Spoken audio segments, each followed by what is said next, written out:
station of Fox Sports. We are Fox Sports. We are San Diego.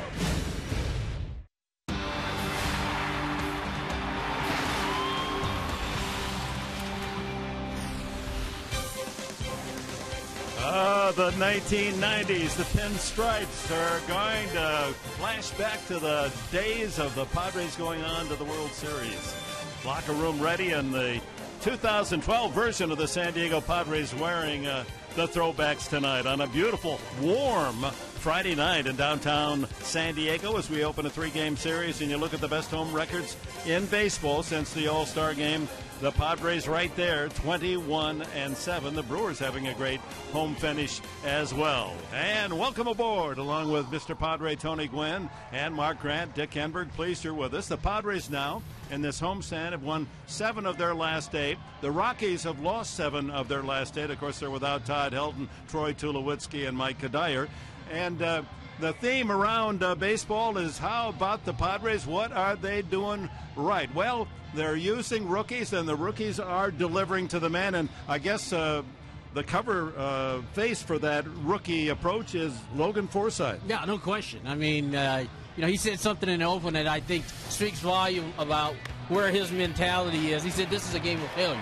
And so he recognizes that you're going to make outs in this game. But as we've seen here during this stretch, in the last 14 games, he's hitting .396. He's doing a lot of things right. So when you're consistently going up to the plate and putting good swings on the ball, you're going to have consistent success, and to me, that's what he's done.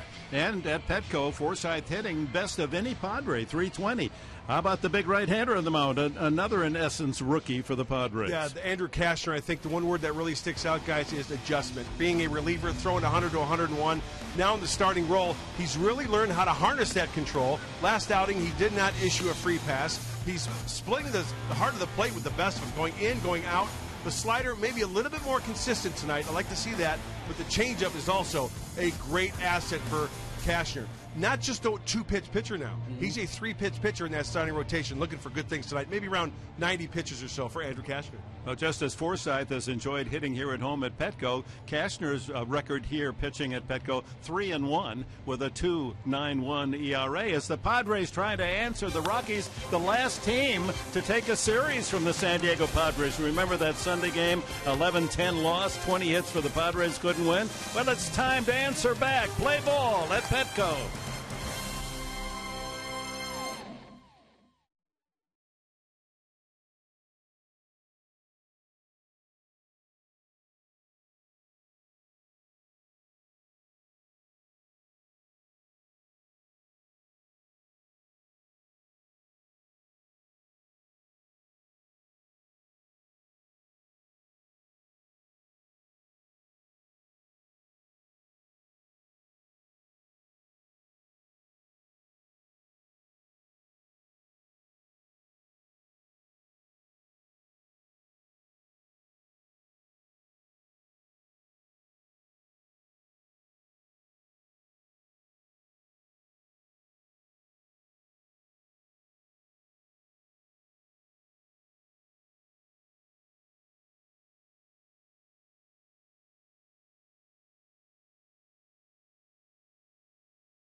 2012 season.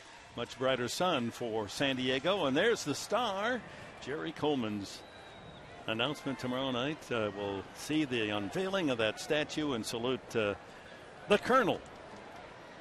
And we hope you'll be with us in person. If not, at 4:30 for Padres Live as we're set to go. Andrew Kastner, the first pitch of the ball game. It's a fastball off the edge, ball one. Dexter Fowler done a good job in that leadoff spot for the Rockies this year. In fact, he's fourth best in the major leagues on base percentage. He walks plenty and is hitting .311, a career high. There's Kastner's numbers. Well, I think he's really made a nice adjustment. The velocity is down, but his pinpoint control is there. He showed that his last start. Ground ball into right field, so Fowler on the third pitch of the game has a base hit to right. And the Rockies lineup of Jim Tracy features a lot of 300 hitters, including Fowler and rookie Josh Rutledge. Cargo, no surprise there. Gonzalez in the third spot. Rookie Rosario behind the plate has 24 home runs. Jordan Pacheco, another rookie, hitting 300. Tyler Colvin's been a terrific pickup from the Cubs. Chris Nelson punished the Padres at Coors Field. DJ LeMahieu, 264 bats, eighth, and Tyler Chatwood, he's hitting 300, 3 for 10. Tracy, 56 years of age, his fourth year as the skipper of the Rockies. Managed the Dodgers 5 years and was the skipper in Pittsburgh for a couple. Josh Rutledge done some damage against the Padres and only played 53 games, but showing that he belongs in the big league uniform. And the talk is that Tulowitzki, when he returns from an injury-plagued season next year, Tulowitzki, of course, will be back at his familiar shortstop position, and Rutledge will move over to second base. That's why September baseball is so important here for teams like the Padres, the Rockies. They got some young guys, and they're getting a chance to play here. And we saw Rutledge in Colorado a couple of series ago. And he's a good one. Yeah, him, Pacheco. They got Colvin. They got some good young players on this Rockies team. The Rockies score a lot in the first 3 innings of a game here in September. And jump out of the gate, get that early lead. But they've had their troubles away from Coors Field. They are last in the major leagues in runs scored on the road, averaging less than 3.5 runs a game for Jim Tracy away from Colorado. Padres would like to keep it that way. Runner goes and he hits Rutledge. So a single and a hit batsman, and the Rockies are in business here in the first. Well, it looked like it was a fastball that got away from Andrew Kastner. And take a second look when you see the Padres in that uniform. He plunked him pretty good. That was a shame because Fowler really didn't get a great jump. So it's probably hit and run. And I see Kastner talking to himself out there, not wanting to hit or batter with this guy coming up to the plate. Carlos Gonzalez at .305, leading the team in runs batted in with 85, 22 home runs. Takes a strike. 95, just a nice easy gas from Kastner. Yeah, and the mentality here, one pitch, the seeing eye single through the right side, the hit batsman, he just has to realize one pitch can get a double play here. Gonzalez, not good numbers in the second half, struggling after the All-Star break. Ground ball deep at short. Nice play. Cabrera goes to third, but does not get the out there, and the bases are loaded with Rockies. He wasn't going to be able to throw out Gonzalez at first base, all of his momentum carrying toward the foul line, and that was his best hope to go to Headley for the force. It's an infield hit for Gonzalez, and the Rockies, everything going their way here early on. And again, ball hit off the end of his bat, broke his bat. That's the only play Cabrera really had. Saved a run. And he did, saved a run. And really, if he doesn't stumble there, he gets the force at third base, kind of lost his foot a little bit. So bases loaded for WILIN Rosario, the young catcher, having a super rookie season, 24 home runs. Infield back looking for a double play chance. He takes some good cuts. Rosario, 1 home run away from tying Todd Helton's record for home runs by a Colorado Rocky rookie, 25. Helton hit 25 in 1998.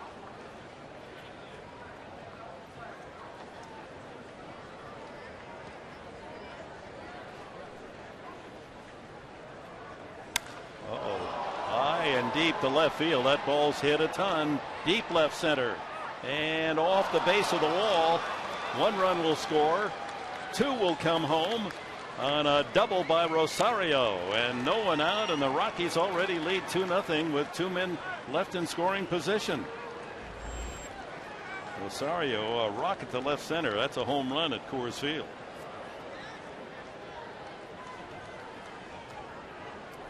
Tony, that swing by Rosario, as you look at the fastball, I mean, it looked like a nice, smooth, compact type swing. Yeah. He's cut his hands to the inside to get the barrel there, and he drove this ball to the deepest part of the ballpark in left center field. And Marista just ran out of real estate to try to make this play. And luckily, the runners had to hold to see if he was going to catch the ball because only 2 runs scored. Fowler and Rutledge check in. Gonzalez winds up at third on the double by Rosario. And here's Jordan Pacheco, another young Rocky hitting over 300, 307. He came up from the minors to replace Todd Helton. See, that was the type of pitch that Andrew Cashner did not throw his last outing. He was really hitting the corners nicely. That one was right down the middle in. Rough start for the starter Cashner, looking for his first out. A fastball in there. Pacheco, 43 runs batted in. Came through the Colorado organization as a catcher, but with the success of Rosario, Pacheco now will be used at third and first. Breaking ball, 1-1. Pacheco in college was second baseman. And when he got drafted by the Rockies, they felt like his best chance to get to the big league was as a catcher. But, now that Rosario has kind of stepped into that spot, he's shown the Rockies he can play third base, he can play first base. Ground ball, fair ball. Another base hit, and 2 more runs will score. Pacheco on his way to second base. It's 4-0 Colorado, and still no one out. As Pacheco goes the other way, right over the bag at first for a 2-run double. Tony, did you see Pacheco at New Mexico? I did. He was at the second baseman. He was the MVP of our league. And that's one of the things that I think the Rockies like about him is he hits the ball all fields. This is a good pitch right there. Fastball, middle of the plate. He didn't try to pull it. He goes the other way. Now, is that something he did in college? He did. He was, he hit it with a little bit more power, I think, with the aluminum bat. And I think he's going to grow into that position. But, 27 doubles this season. 4 hits and a hit batsman. Still no one out. There goes the runner to third. And the Rockies are putting some punishment on Cashner and the Padres here in the first inning. Pacheco just walks to third, stolen base, his 7th. As Cashner, with a rash of base hits and runs here in the first inning, did not pay him full attention. So with no one out, the Rockies can add another run on and out, and the infield will draw in against Tyler Colvin. Jim Tracy's team not scoring runs on the road, as we said, averaging less than 3.5, and they've got 4 already in the first inning.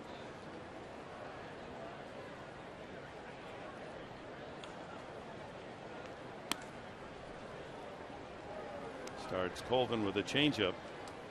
We mentioned the ex-Cub, solid year, 295 with 18 homers, and Anthony Bass starts to loosen up in the Padre bullpen. He'll be used in long relief. Tony and I, Dick, were having a discussion before the game. Once that ball leaves the pitcher's hand, you've got no control over it.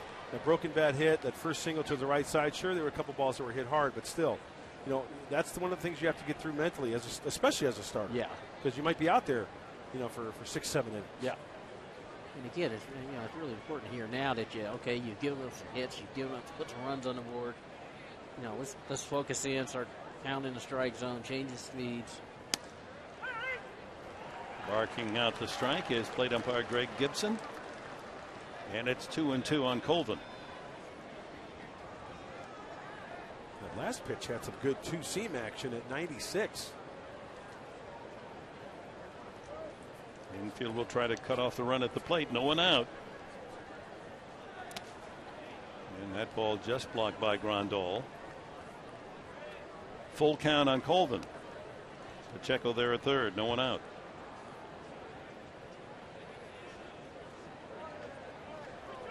This is about as rough a start for a Padre pitcher in a long time.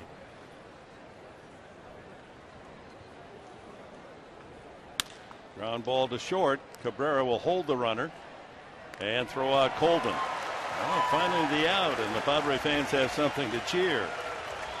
The Bronx cheer version here at Petco. And let's take a look at the Padres defense, brought to you by Mazda.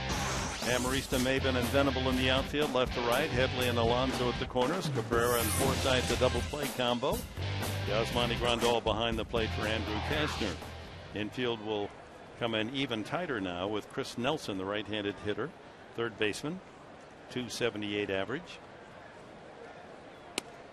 Must be a good time for that first strikeout for Kashner. Well, just again, you've given up some runs, and now it's just about locating, putting the ball in a good spot. Give your fielders a chance to maybe help you get out of this inning. And that ball gets away from Grandal, but not far enough for an advance by Pacheco. Good hustle by the Padre catcher. That was the changeup. Good arm action, just kind of like, well, that didn't even hit ground. It hit leather first.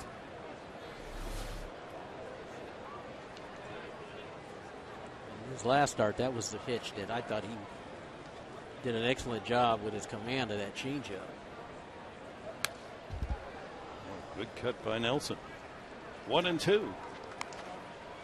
And the third baseman for the Rockies. Seventh man to bat here in the opening inning. Fowler singled. Rutledge hit by a pitch. Gonzalez singled. Infield. Load the bases. Rosario 2-run double and Pacheco a 2-run double. Finally the out on Colvin and the 1-2 pitch to Nelson. 97, but way upstairs. But one of the things that Andrew Kashner cannot afford to do here in this situation is overthrow and try to do too much. And that's part of the learning process. Especially from a starter's point of view. 25th pitch of the inning. Chop to short. That'll get the run home. And another infield hit. Boy, the Rockies are killing the baseball with kindness. They're not hitting it that hard, but another infield hit, and that drives in the 5th run. Pacheco scoring easily, and an infield single. 3 hits that have not been struck very hard. 2 infield hits and the single by Fowler that started this miss. You know, I don't know if there was any communication here. Tough to see the mouths moving, but that's Chase Headley's ball all the way. Yeah, I agree. And you know what? He wasn't going to throw him out anyway. He wasn't going to get an out at home or at first. And again, it's just kind of the luck of the draw. He makes a good pitch. He bounces it off the plate. You know, there's nothing you can do about that.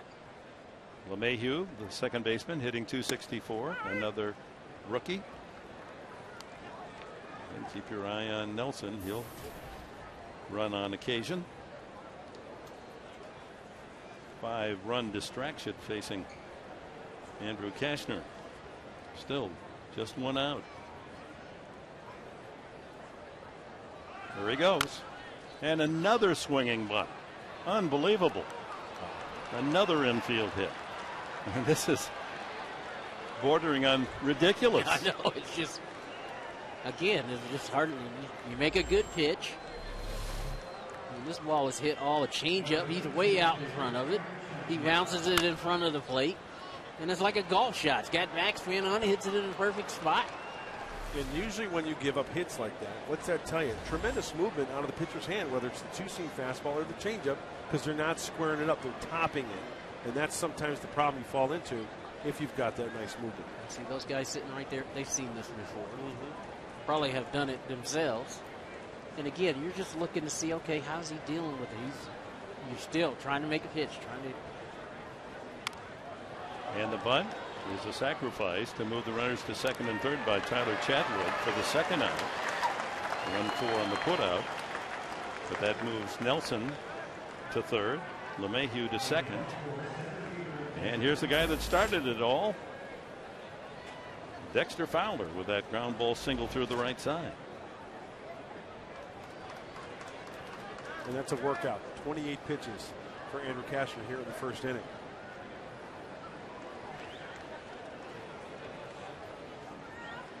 If we were in Denver, you might almost say, well, that's Coors Field, but this is so unlikely.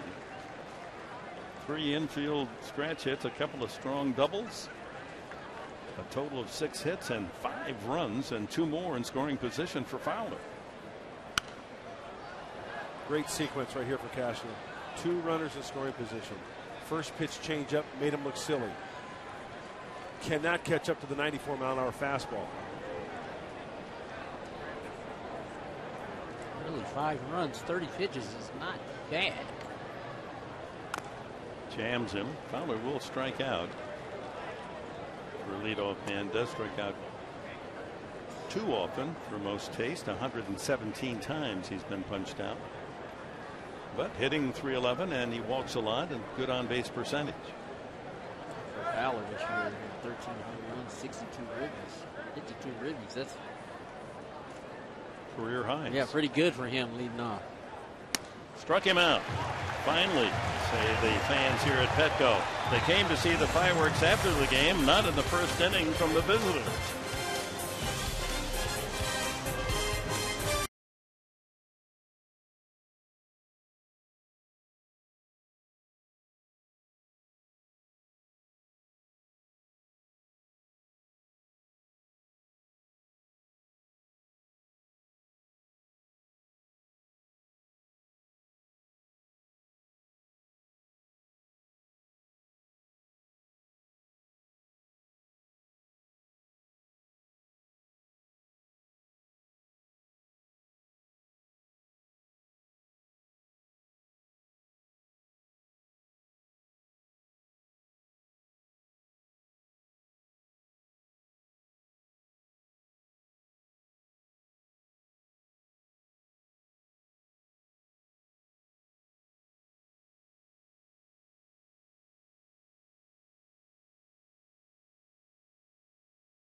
All season long that the opposing team leading by 5 before the Padres take their first swing.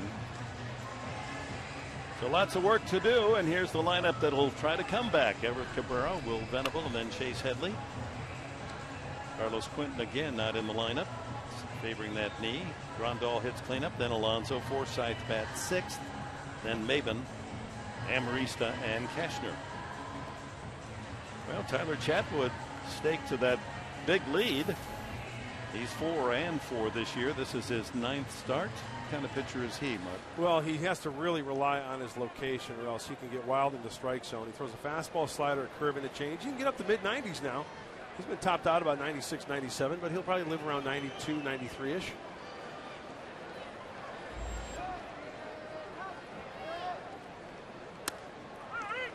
Gets a strike. Chatwood, born in Fontana, went to high school in Redlands, so he has some family and friends here to watch him pitch. Drafted by the Angels.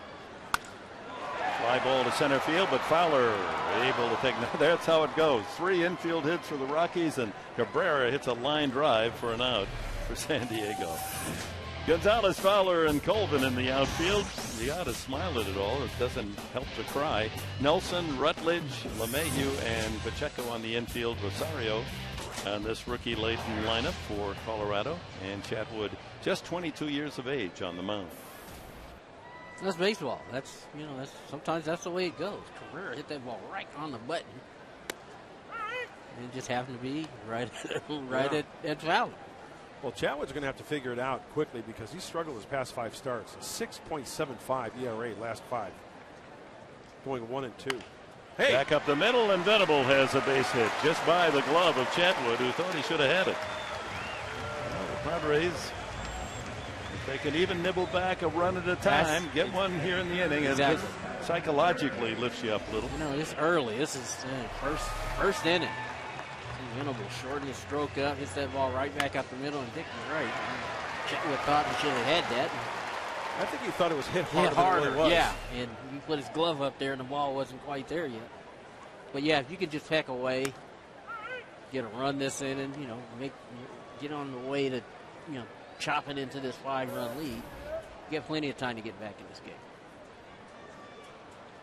HEADLEY trying to complete this season on a red-hot tear the final 2 months. And Chatwood throwing nothing but strikes, 0-2. You can see by the Fox Tracks, brought to you by our good friends at Southland Technology. Pepper in that outside corner. Good two-seam movement on that fastball. Not only two-seam movement, guys, but also the velocity. 94, 95. He's kind of sneaky. He doesn't give you a whole lot of body movement. Runner goes, and the ball is fouled at the plate. The answer to the fact had the Padres given up 5 runs in the first inning? Yes, one other time at Oakland. Oakland scored 5 in the bottom half of the first, but this is the first time all season that the Padres have come up without taking a swing and trailed by 5. But the mastermind, the dean of the faculty, Bud Black, he'll figure out a formula here. He's got his stopwatch out. He doesn't look panicked at all.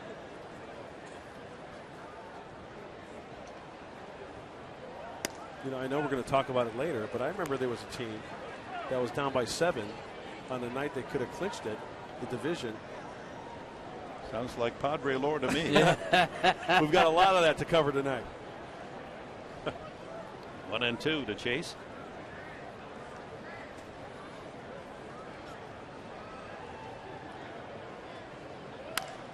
Line drive, base hit over the leaping try of the second baseman LeMahieu. And the Padres come back with back-to-back singles. That one not hit hard, but clearing the leap of LeMahieu. And it brings up Yasmani Grandal. Again, it's kind of luck of the draw.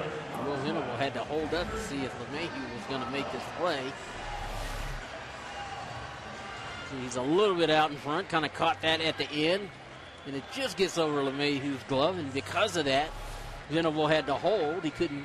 He had to make sure that ball got to the outfield, could only get to second base on that. And that, again, kind of luck of the draw. You know, if that ball's hit on a line, it's, you know, he's probably going to get to third base and get himself, you know, 90 feet from scoring a run. But here's Grandal, a swing away from making it a tight game. And like you said earlier, Dick, even if you get one run here, you know, you get a run on the board and you kind of just change the momentum just a little bit. And you give Andrew Kirshner some confidence that if he goes out there and shuts them down, hey, he can get back in this ballgame. Grandal with fond memories facing Colorado pitching.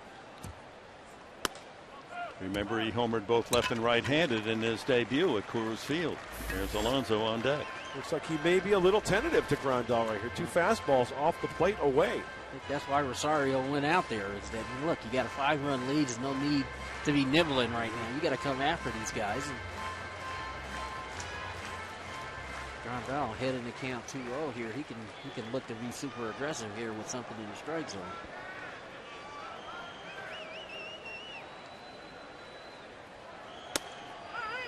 On the inside corner, 95 on that fastball. Kid's got a live arm. He was rated the Angels' second best prospect a year ago, behind a fellow named Mike Trout. Traded to Colorado in the offseason. 3-1. They sent Chris Iannetta, the catcher, to the Angels for this young guy. I saw Chetwood pitch a couple of times last year for the Angels against the Dodgers. And, you know, this is a young guy that's got a really good arm, but I think the Angels grew frustrated with him. Ball 4, and the bases are loaded. So here's a chance for the Padres to come back. How's that for patience? And I was going to say, they felt like he wasn't in the strike zone enough, which is why they ended up trading him to Colorado. But good arm, good stuff with consistency in the strike zone has been the thing that's gotten him in a little bit of trouble. Well, the last time these two teams met, Colorado prevailed 11-10, and the Padres had 20 hits. This may be just a continuation have that offensive explosion as Alonso takes ball one. Alonso at 270. An RBI away from a half century this year. And another rookie Forsythe to bat next. Outfield deep and toward left. 2-0. These are the situations where they've really been good during this run. You know, they've had opportunities for guys to step up there and get a big hit and put some runs on the board. This is where they've really excelled. And I'm sure that guy Phil Plantier sitting watching. He's feeling pretty good about it. Trying to get four with one swing. You know, I mentioned those past 5 starts for Chatwood with a 6.75 ERA. That's a span of 20 innings. How's this? 23 hits, 16 walks. That's a lot of base runners in 20 innings. Wow. 16 one walks. big hit here. Hey, our doubles guy is up, right? 2-1, an action pitch with the bases loaded, 1 out. Drive to deep left field. Back goes the left fielder, Gonzalez, and touch 'em all. A grand slam for Alonso. It's 5-4. My, oh my.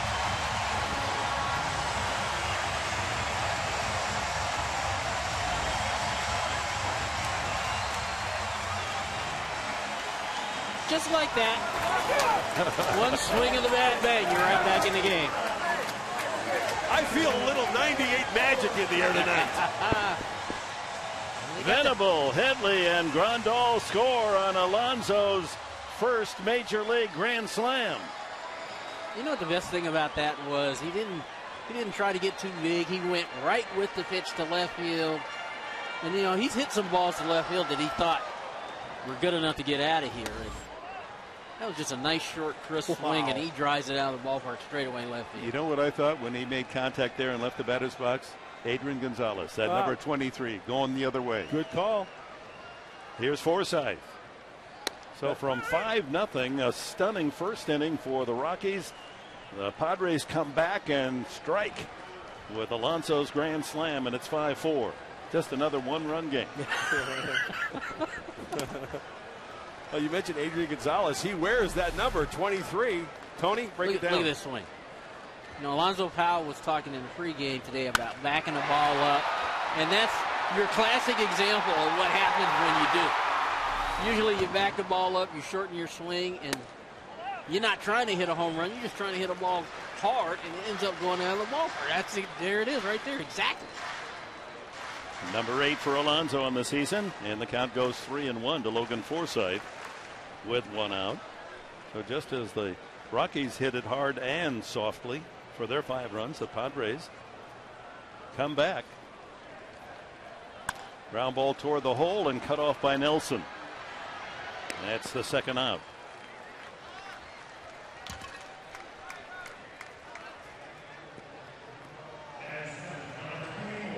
Well, that brought smiles to the Padre dugout.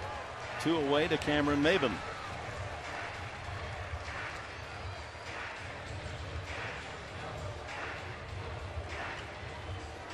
Chatwood coming into the game. Opposing hitters, right-handers hitting 276, but left-handers 319.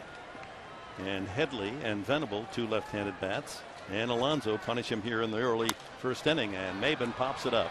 Back of second, LeMahieu drifting toward the line for the out.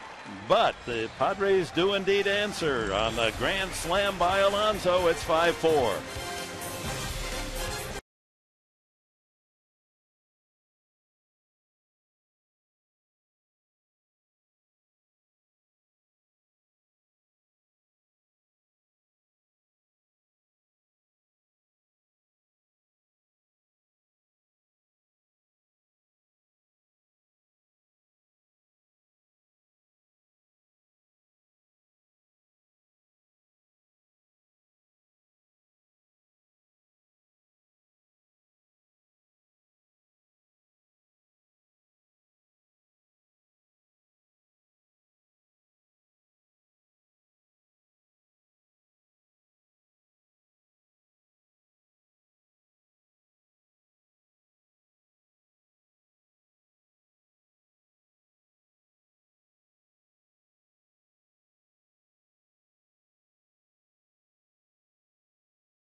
to hit this ball in the right center field. So if you're talking about letting it travel, we're not talking about too much. No, we're talking about right around there? Just about right there. Now that puts my contact point in here. I'm a little bit shorter to the ball, you know, and I still have enough power to where I can get the ball over the infield and get it through the infield. You know, I might not hit as many home runs, but then as a player, it's funny because a lot of times when you shorten your swing, you get a pitch, you end up hitting it out.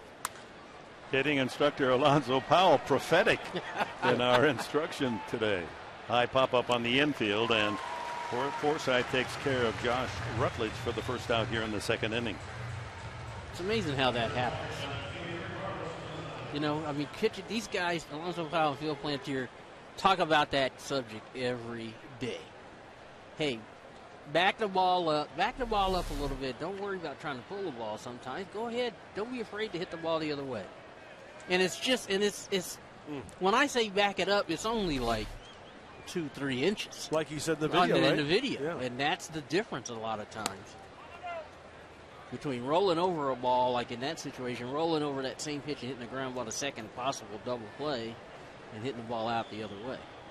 Carlos Gonzalez, infield hit to deep short in the first inning and came around to score one of the 5 runs. Grounds this one sharply at Forsythe. And there's 2 gone. You know, 2 guys that stick out in my mind going back in the day that were outstanding at doing that. One is sitting to my right, the Hall of Famer Tony Gwynn, letting ball travel. But from the right side, but from the right side, Paul Molitor. Yeah. That guy could pick a ball out of the catcher's glove. Yeah. He was so quick to the baseball and let it travel from the right side. And all the good hitters, that's all they talked about was just letting it get deep, letting it travel. And for young guys, that's why watching what the Padres have done here in the last couple of months has really been amazing, because these are young guys who are starting to figure it out. They're starting to understand that now. It's starting to make sense. They've played enough games now where, you know, unfortunately, as September is starting to make some sense. They'd love to continue playing. And hopefully it starts April 1st next year. And hopefully it starts, you know, before that. You know, hopefully it starts right from Jump Street and spring training next year. Are you going 21 Jump Street on me? Sorry about that. Was that in the 90s? No, that was in the 80s. That was the 80s. Rosario, the catcher, a 2-run double in that first inning, and the count goes 1-2. Well, Alonso had it measured almost perfectly, 368 feet. You couldn't hit it much shorter and get a home run, but they all count. 368 or 468. Yeah, wall scrapers count too. We'll take it. Fouled by Rosario. Change up. So imagine the lift that Cashner feels now after giving up 5 and his team coming right back, putting 4 on the board. Hey, I don't care if the Rockies had 3 P-rods right at somebody. You get 3 quick outs here, get right back in there. Absolutely. Another foul. Rosario does take some terrific swings. Another good one there. And how do you counter that? Well, as a starter like Cashner incorporating those 3 pitches, you know, that's where the changeup comes into play. Even righty on righty. If it's located well, he'll be way out in front of it. There it is. Cashner was on his way to the dugout. But he got him. 2-2 the count. With the 2 RBIs, Rosario in the first inning, he now has 64. That's 1 away from the Colorado rookie record. Chris Iannetta, 65 in 2008. Back to the middle, and another base hit. Rosario finds the hole, the center of the diamond for his second hit. And 7 now off Cashner in the first 2 innings. You know, it's an age-old story. You have a lot of injuries, as was the case with both these 2 teams, and then you find substitutes to become potential regulars, and that's what's happened in Colorado with Rutledge and Rosario and Pacheco, and for the Padres as well, with Forsythe being a good example there. And of course the pitching of Stoltz and Warner. Well, that's why these organizations talk so much about depth, not only at the big league level, but in, you know, AAA, AA. You know, you need, when the season starts, they know at some point you're going to go to the minor leagues and hopefully find some guys. And luckily, really, for both teams, you know, they've got some good young players, or they've made moves to get good young players who have been productive for both sides. Well, think of Jim Tracy's lineup with these young kids, and then you bring back Hilton, if he is going to come back, Tulowitzki certainly, and Kadire. Those are three big bats. Eric Young, another that's on the DL. They're going to be loaded with hitters. Ground ball to third. Headley will go the short way, and the inning is over. No damage done in the second. Padres come up in the home half of the second, trailing by 1.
Padres baseball brought to you by AT&T, the largest 4G network. AT&T.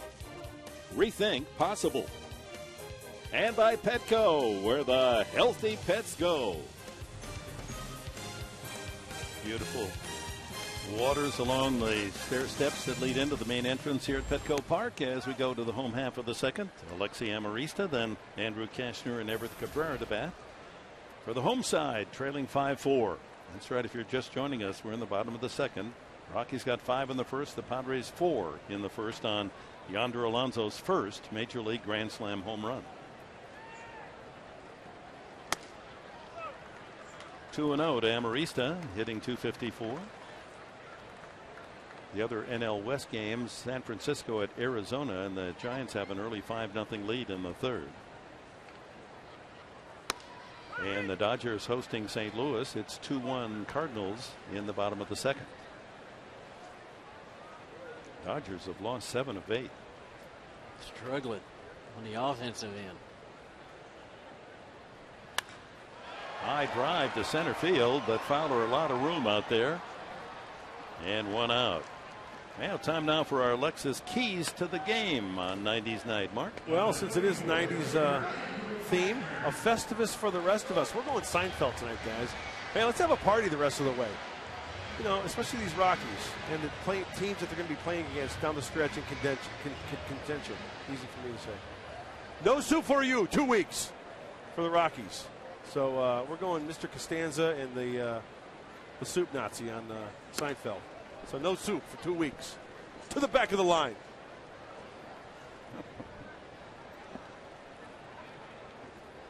Okay. Here's the 1-0. Kashner looking for his first hit of the year. He's had only 6 at bats and works the count to 2-0. Former Horned Frog from TCU.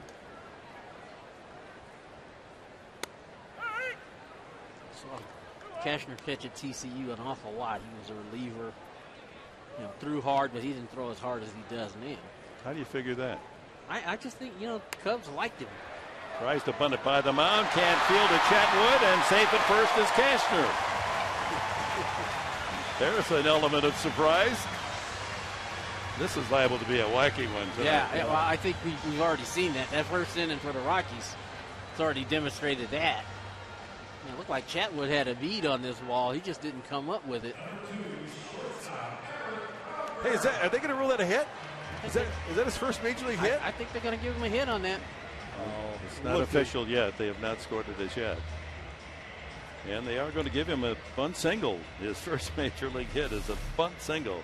Save that ball. Must be all scarred up.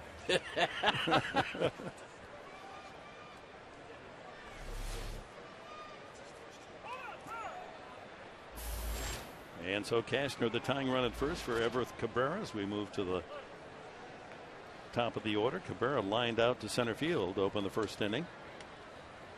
And grounds this one left side. Bobbled a bit by the shortstop, and there's no chance to turn two with the speed of Cabrera. That gets Cashner off the bases, no problem there, and puts a speedy 30 steal man at first base in Cabrera. Andrew Cashner did a fine job of getting down to second base in a did. good, hard, feet first, pop-up slide. Good old-fashioned baseball slide from the big right-hander. Well, Rutledge had trouble getting this ball out of his glove, and so by the time, looks like Cashner got a cleat right into LeMahieu's leg there. So with 2 outs, a tying run at first base, Cabrera for Will Venable. Venable singled past the glove of Chatwood into center field his first time. And he's enjoyed some success against the Rocky pitching this year, including a home run.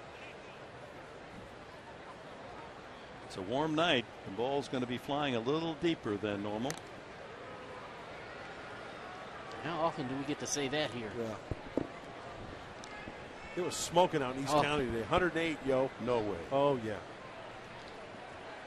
I saw a hippopotamus trying to look for a lake so it could cool off.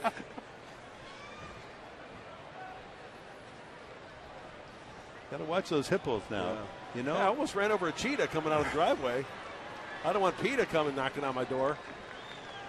you got to look under the trees. Those giraffes really can hide, you know, That's right. especially in That's the why eucalyptus. I've got no leaves on my trees out there. It's giraffes. Chatwood keeping a steady eye on Cabrera. Threat to go.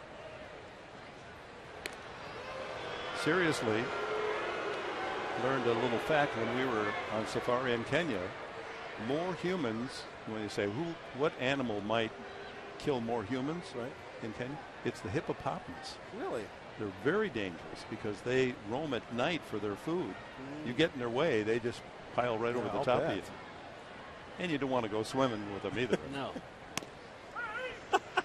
Venable takes a strike. I mean, no extra charge for that. Yeah, well, I mean, I would think once they get going, too, once they get that momentum going, What's going to stop it? Yeah. But they'll go from, in the water at nighttime. They'll range, up to mile, 2 miles away from the water. So you're not, you don't want to sleep on the bank in your little cot or anything. But I can see you on a safari, huh? I would love that.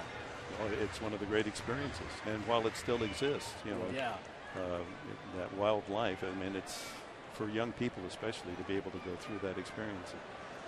I'm afraid 50 years from now there may not be that opportunity. Up high. So Venable in that delectable position as a hitter, where obviously Chatwood very concerned about the presence of Cabrera at first base and might just lose a pitch into the power zone of Venable. That's what we talked about in the first inning. For whatever reason, it seems like Chatwood has had trouble commanding the strike zone. There he goes. And the throw by Rosario, not in time. Venable has number 23. Or Cabrera, rather, has number 31. 31 for Cabrera. And that gives Venable a chance to tie it up with a base hit. Cabrera got a good jump. Throw was high. Gonna have a harder time throwing him out anyway. It would have taken a perfect throw, wouldn't it? Got a great jump. Throw was high. See Venable wearing a little brace on that left hand.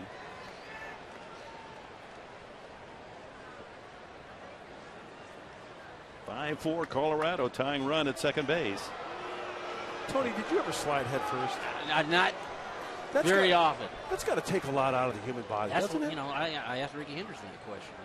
It seems like every time he slid, it was head first. And I was a guy that dragged my hand, so I understand why Cabrera's got that sliding guard on him. I used to drag my hand. Pulled foul. When I slid, and a lot of guys, a lot of base runners. He's a head first guy, so you see that palm of his hand hits the dirt. And it keeps his wrist in a position where he's not going to rend it back as he hits the ground and hits the bag. Gosh, the fingers are exposed. The wrist, the elbow. It's just, my gosh, I just have never been a fan of that. 2-2 to Venable. My son's a head first diver. And I asked him about it. And base runners just feel like it helps them get to the bag quicker when you're trying to steal bases. I'm not a big believer in diving in the first base on a batted ball, but going first to second, second to third. Let's see Tony with a slide.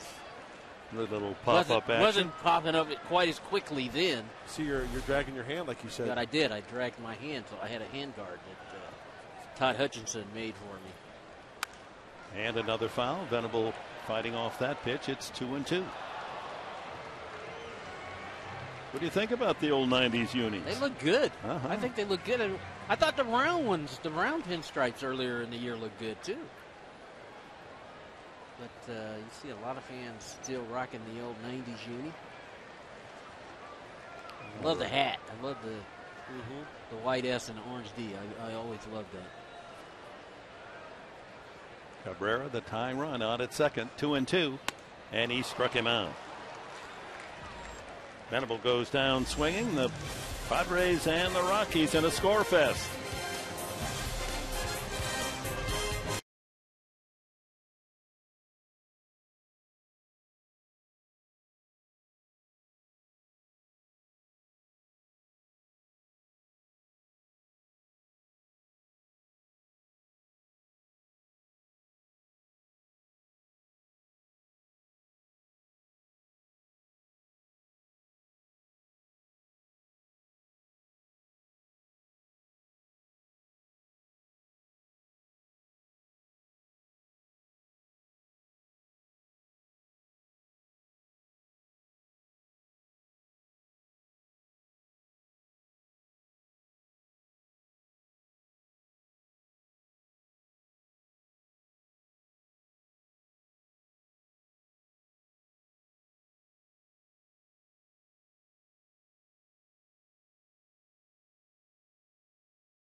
Hit right center field, way back there, and it's gone! A grand slam home run for Wally Joyner.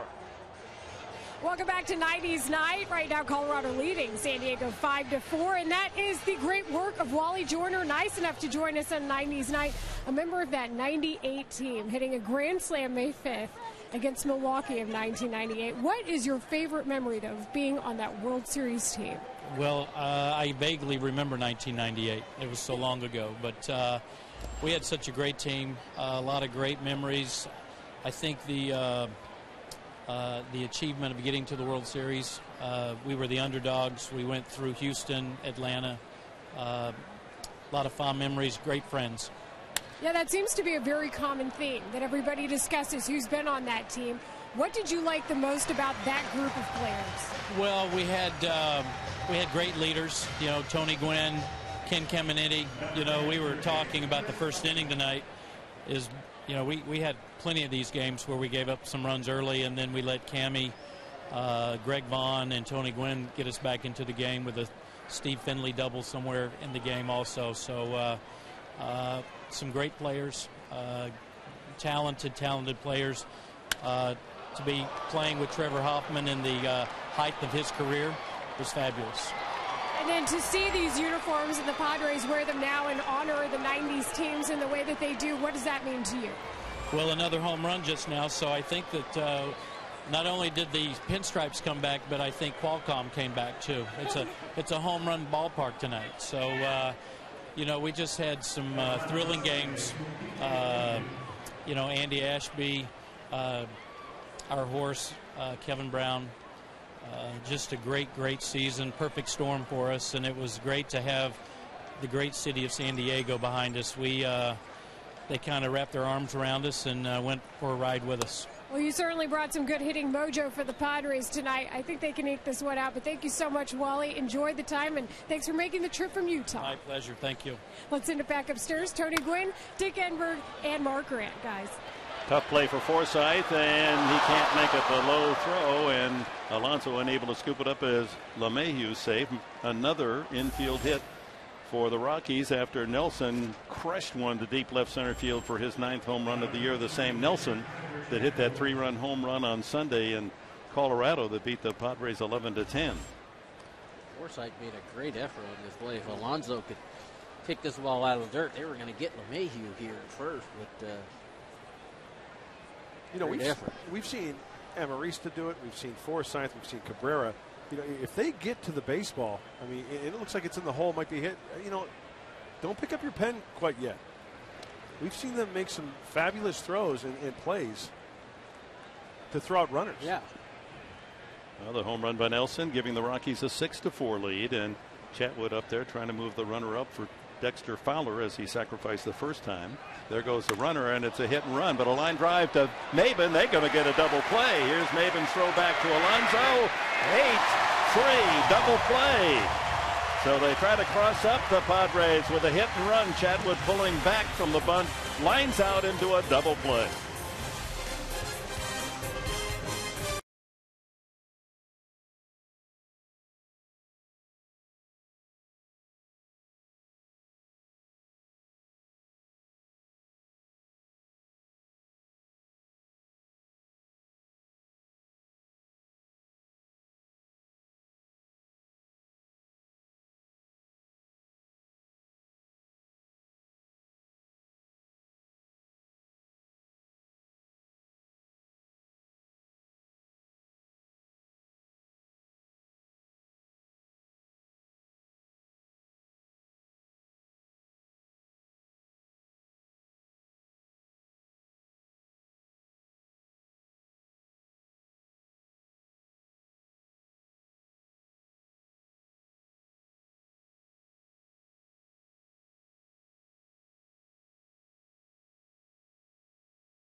A reminder as you enjoy a cold one to look forward to Miller Time later in tonight's game. Brought to you by Miller Lite. The Padres sent up Headley, Grandal, and Alonso here in the last of the third. Chris Nelson giving Colorado a 2-run cushion as we go to the third.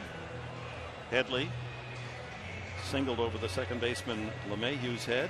It's one of the 3 to come home on the bases loaded home run by Alonso to come back from that 5-0 deficit. 90s night, Friday night, fireworks after the game. Don't forget tomorrow, big day as we salute the great career and life of Jerry Coleman. There's a big star out there in center field to remind us the grounds crew has mowed a star Right where it belongs, center of the outfield. So all can see. That's there nice, it is. isn't it? It is. Well, today's Jerry's birthday. That's right. 88 years young today. Just as chipper now as he's ever been. That might fall. High fly ball to left, but here comes the left fielder Gonzalez to make the catch. 1 out. Yasmani Grandal walked and scored on Alonso's home run. Well, we'll find out just what will the form of the statue be. Now, it was obvious they took you, Tony, as hitting, and you're very pleased with how they captured you. There are a lot of different ways they could go with Jerry Coleman, with a microphone, with his second base play with the Yankees, or the military. I think somebody said that they're going to have try to capture all three of his career, of his life rather.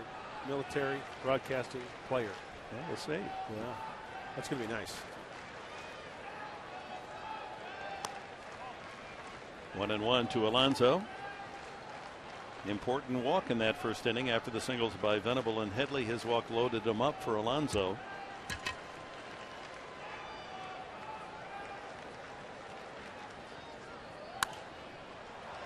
Off third, might be a play. Nelson runs out of room.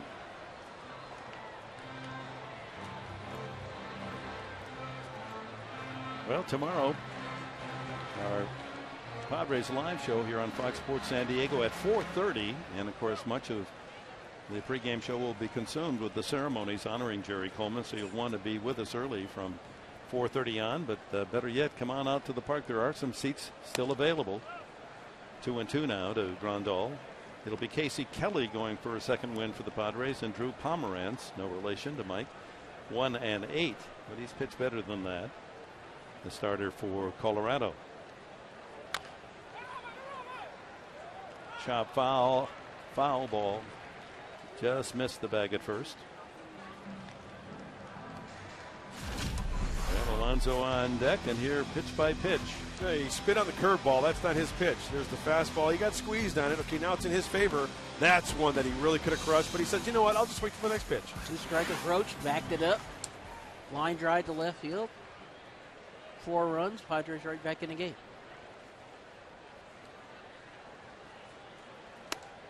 Strike 3 called on the inside corner. That's a second strikeout for Chatwood.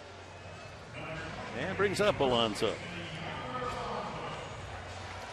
Well, those 98 uniforms, when did they wear those, Tony? From 91 to like 2000? Yeah. 2 or 3? How many grand slams in the 90s did you hit, Tony? You know? 2, I think. Maybe 3. Is there a better feeling as a hitter than hit a grand slam? I think the first one, because I played, I want to say like 13, 14 years before I hit my first grand slam. Oh. So I hit a grand slam in Philly one night. We were down 3-0, and that first one you always remember. I mean, I know I hit one when I was trying to get to 3,000 in St. Louis. I hit one, I think, 2 nights before. But my third one was inside the park grand slam. That's right, Dodger Stadium. Yeah. Brett Butler tried to die for it. Yeah, we were talking about that when we were in L.A. So. 1-2 now to Alonso. Well, there's one guy watching tonight who wore that uniform. Very proud to be a Padre back in the day. Phil Nevin. Tuning in. Oh, really? Yeah, I wore that uniform, bud. Oh, it makes me feel old. I'll tell you what. He could hit. You talk about a guy who could hit. And wear out right center field. I mean, he could pull the ball. Rock Carew told me when we got him from the Angels, make sure this guy hits the ball to right center field. Really? And he wore it out. I mean, sure, he would turn on pitches. Yeah. Right. But, yeah, when Phil was locked in, right center field, he was the Jack Clark. Remember Jack Clark back in the day? He wore out right center field. In Qualcomm Stadium, he left dents in that concrete wall. In fact, Phil had 4 grand slams. Remember, I had 4 in 2001. In 1 year, he had 4? Yeah. Wow. Full count now, Alonso. And he works a walk. Alonso second to Headley in base on balls. That's the second free ticket from Chatwood. Brings the tying run. Forsythe to the plate. And a reminder this Sunday against the Colorado Rockies, of course, Military Sunday, U.S. Air Force Appreciation Day. presented by USAA. Pre-game ceremony before the Padres and Rockies play at 1:05. And after the game, you kids 14 and younger, come on down to the Petco Field and run the bases. Get your tickets at Padres.com or call 619-795-5555. In the dirt, bounces away. Alonso moves into scoring position. Now, this is noteworthy because catcher Rosario leads the major leagues in pass balls. That's not a pass ball with 19, but he also leads in wild pitches, and that reflects the fact that he's not blocking pitches like that. They're tough, but that's part of the deal too. And unfortunately for him, that's a ball that most catchers are going to smother and keep it in front. So with youth and all of his power, he's got some work to do on the defensive end. But Forsythe a chance to pick up a run here, negate the home run by Nelson, top half of the inning.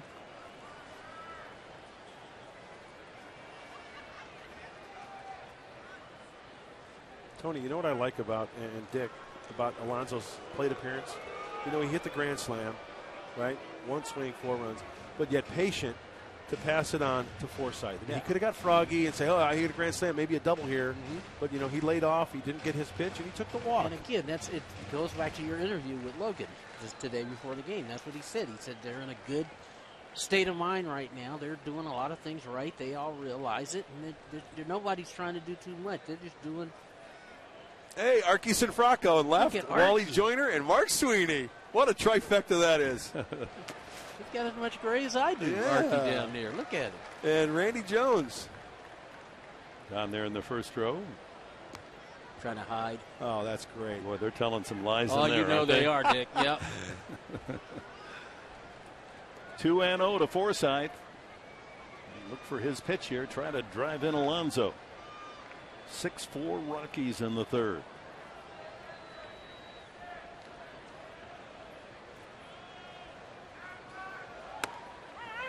Oh, high strike.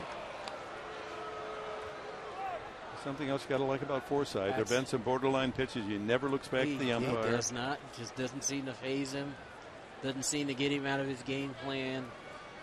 You know, hey, you called a strike. Let's go to the next one. It was a strike. Fox Sports, Fox Track showing. Smothered at the plate, 2-2. Here's a 2-out situation, trying to pick up a run. Run batted in with 2 outs, and the Padres, by month this season, August, 43 runs with 2 outs, and we're at the midpoint of September, and already 26 runs driven in with 2 outs. The hardest part about the game is getting a hit in this situation with 2 outs.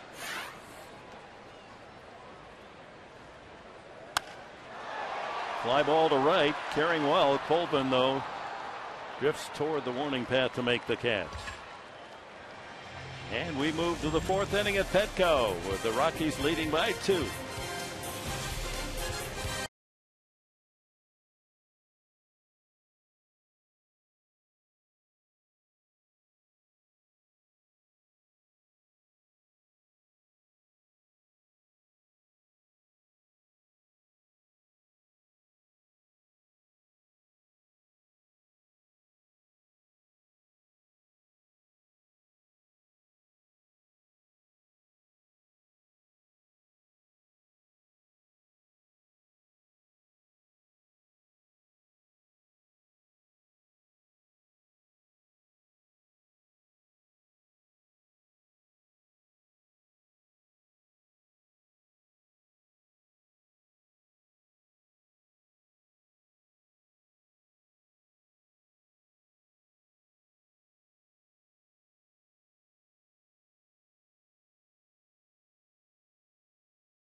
Rockies with 5 in the first. Padres trying to overcome that big early lead as we go to our AT&T trivia question tonight. Tony Gwynn won the 97 NL batting title, 372 mark.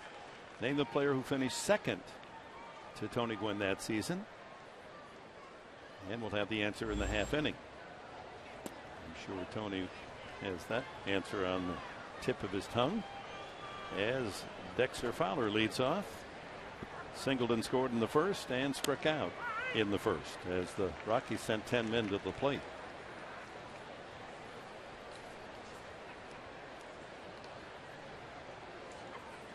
Switch hitting center fielder.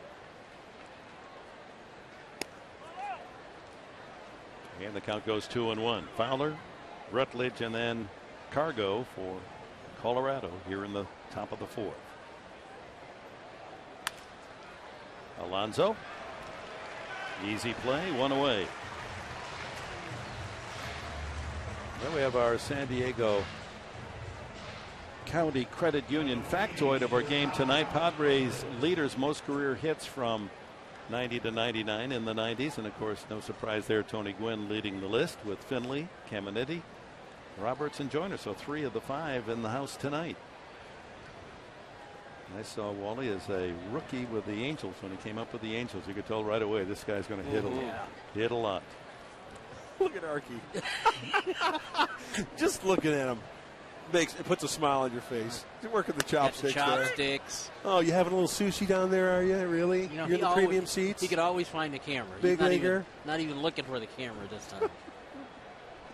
I hope somebody told him they don't cook that stuff. Yeah. Josh Rutledge hit by a pitch in the first by Cashner, and he came around to score. And he's popped to second. Native of Alabama.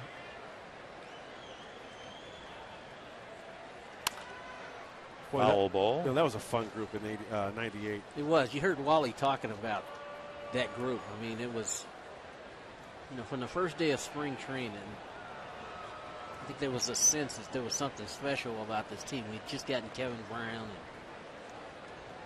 And you know, we went to spring training talking about, hey, this team's good enough to get to the World Series. So, you know, you guys were so good that year, and that was like my started 3rd year of announcing. But I was talking to friends. It was like early April, May, and people were actually looking at the schedule and saying, they'll probably clinch around maybe the 18th or 20th of September. I'm serious. Yeah, you're right.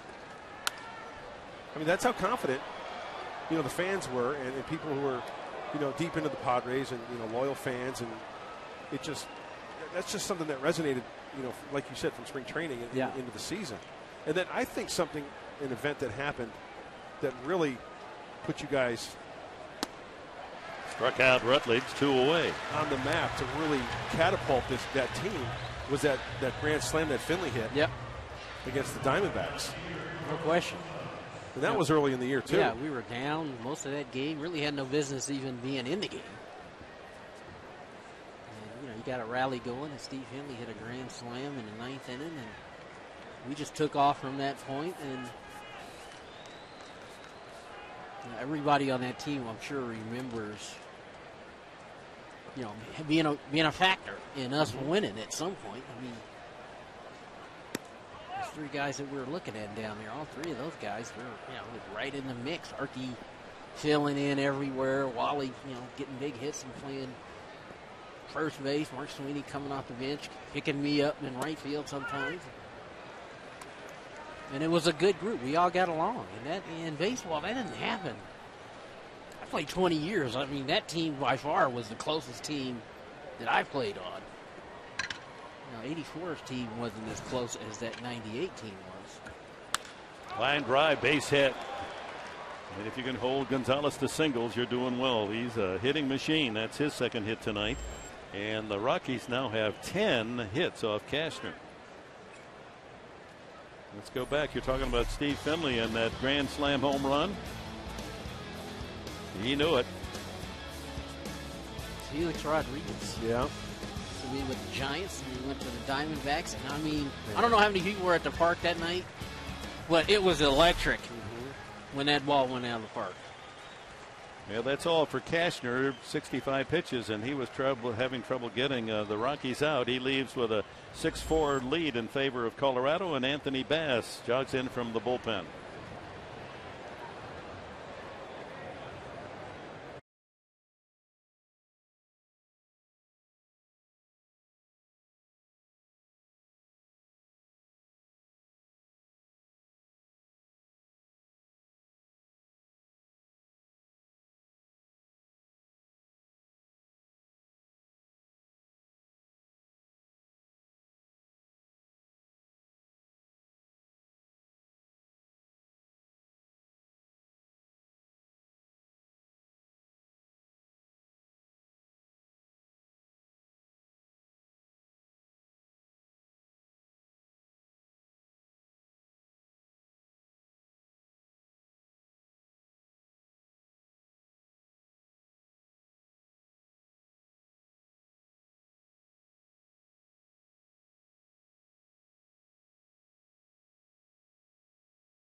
Fox Sports San Diego presents Padres Baseball. Brought to you by Sequan Casino. Get away for the day at the all-new Sequan Casino, San Diego's destination for casino gaming and excitement. And by your San Diego County Lexus dealer. Beautiful warm night this Friday. Looks like it's going to be a terrific weekend. Plenty warm, and there's room for you at Petco. Game 2 tomorrow to salute Jerry Coleman. 5:30 game, 4:30 for Padres Live here on Fox Sports San Diego. Then we're on the air at noon Sunday, Military Sunday, the Air Force to be saluted. We hope you'll join us before the Padres go back on the road for a week. So Anthony Bass makes an appearance as he's come back from his injury. This is his 19th game, 5th in relief. As Andrew Kashner ponders a tough night for him, 3 2/3 and giving up 6 runs, 10 hits.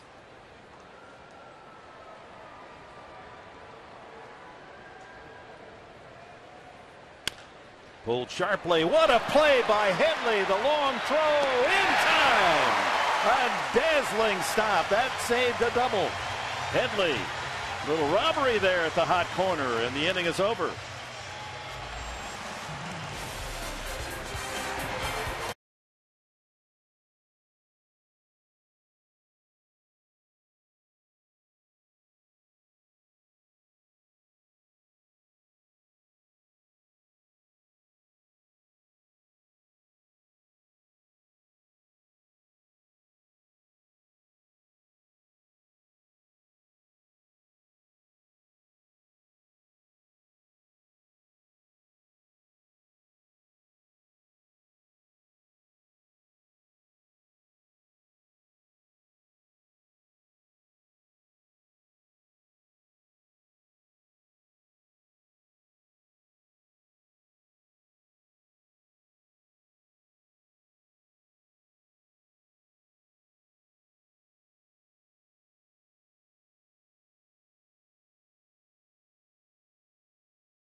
Of the game as he takes a two-base hit and maybe a run away from WILIN Rosario.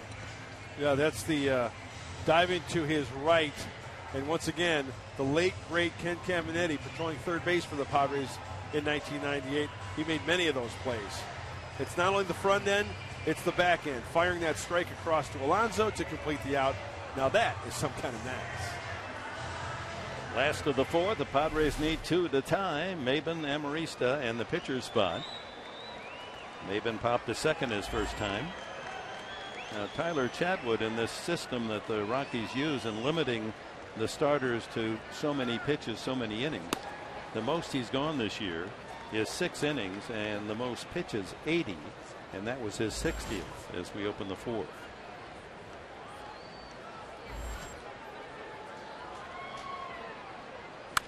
That ball hit well to right field. Colvin going back and makes the catch. Don't drop the ball. And here goes MAYBIN streaking around second. He's on to third standing. Colvin appeared to make the perfect intersection with the ball. Reaches up and out of his glove. And the Padres get a big break. It's going to be ruled a triple for MAYBIN. MAYBIN waited on this breaking ball and drives this to right center field. And Dick, you're right. It looked like Colvin had the right angle on it, and he reaches up, and it goes off his glove. And again, it's one of those things as an outfielder, you never are supposed to backpedal after a baseball. And when you do that, that's the kind of thing that can happen, and it goes off his glove. Padres get a gift triple and can get themselves right back in the game. As you backpedal, you're more on your heels. Your eyes are moving, and exactly it's right. Tough to follow that ball into your glove. So, chance to cut into that 6-4 lead. Amarista takes a breaking ball for a strike. He flied to center field his first time. Hit the ball well. That would get a run home in this at bat. Anthony Bass is on deck. Not a bad hitter. Rockies conceding a run, middle of the infield, playing back. So anything in the middle of the diamond is going to get that 5th run home. Just get it by the pitcher.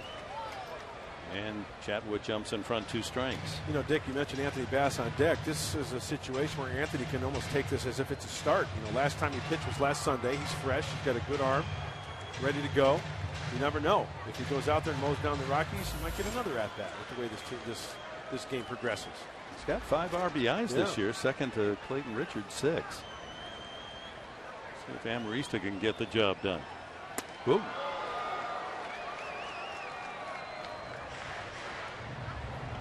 Rockies leading 6-4, but MAYBIN perched at third. A gift triple off the glove of Colvin. Other than a strikeout tonight of Grandal looking, he really hadn't challenged inside against left-handed hitters. Foul back. And he's trying to go in right there, but that was more like a 2-seamer on the outer half of the plate. So Rockies bullpen is active. Matt Reynolds, left-hander, starts to throw.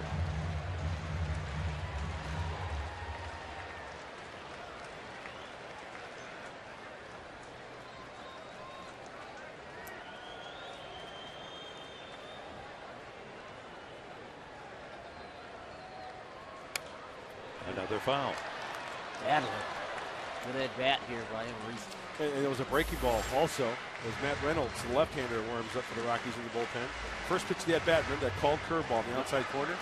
And Amarista, Tony, you know, as a hitter, better than anybody, you know, got that in the back of your head as a strike. So it's almost like, even though it might have been a ball, you have to offer at it. Yep. And then the other part of that was, you know, after that first breaking ball, he challenged him inside, and that, he hadn't really done that a whole lot tonight. He does it again, 2-2. Plenty on it. Trying to get that 2-seamer to come back over the inside part of the plate. Yonder Alonso there on your right, a grand slam to get the Padres their first 4 runs. Mark Kotze's role will be determined later. 2-2. And another foul. MAYBIN jogging in just in case that was ruled a non-foul. Yeah, when he swung at that, I wasn't sure if he fouled it off or it just got away from Rosario. MAYBIN wasn't going to take any chances. Giants continue to lead 5-0 in the 6th. at Arizona, and the Cardinals lead at LA down to 4-3 against the Dodgers. 2 balls, 2 strikes. Struck him out. 95 blew him away. Hey, did you see the Fox tracks? Not one pitch of that at bat was in the strike zone or close to the inside or outside corner as Chatwood goes down and away with the 2-seamer. So Amarista a chance to get a run back with an out. Strikes out the 3rd strikeout from Chatwood. Let's look at them. There they are, peppering everything but the strike zone. See, that's hard sometimes when one of those is a called strike, the first one. It's off the plate, but they call it a strike. Now you got to kind of expand your strike zone because you're not sure now what's a ball and what's a strike. And I think that's what you saw with the pitch track was Amarista being not really sure what's a ball or what's a strike. So, he needed to be a little bit more aggressive. Well, 1 out. The infield remains back, and it's up to Bass to try to get the run in on an out. I smell an RBI here, guys. Anthony's 4 for 28, and that includes a triple and 5 runs batted in. I'm going to go on your last premise, Mud, which is, hey, you got to make this guy throw strikes. We talked about him having trouble consistently throwing balls in the strike zone. Strike, and the ball gets away from Rosario, but not far enough for MAYBIN to advance. Looks like Rosario wanted to throw down to 3rd base. So 2 strikes on Bass.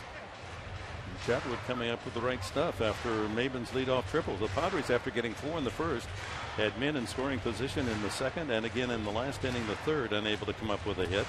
And now a leadoff triple MAYBIN. But Amarista struck out, and Bass now in the hole 0-2. Cabrera on deck.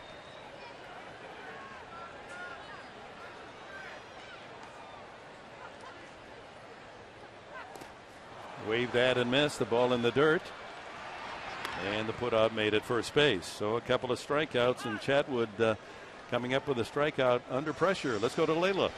Well, just some news on the Padres AAA front. How about Jed Jerko getting named to the Baseball America AAA All-Star team? Jerko with a great season for the Padres in the minors, hitting .328 with 83 RBI. Not bad. We want to give him a big congratulations as the farm system continues to get some love from the national press. Sitting back upstairs. Well, Layla, you add his San Antonio marks, and it's even better than that. Jerko finished with 30 home runs and 100 runs batted in. That's not just the PCL All-Star team, that's all AAA teams. Jerko makes it as the top 3rd baseman. Pitching change as Jim Tracy to the mound. We'll see a lot of that from Tracy in Colorado throughout the weekend. Lots of pitching changes.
Matt Reynolds, a left-hander, to turn Cabrera around, and his bunt is caught by third baseman Nelson.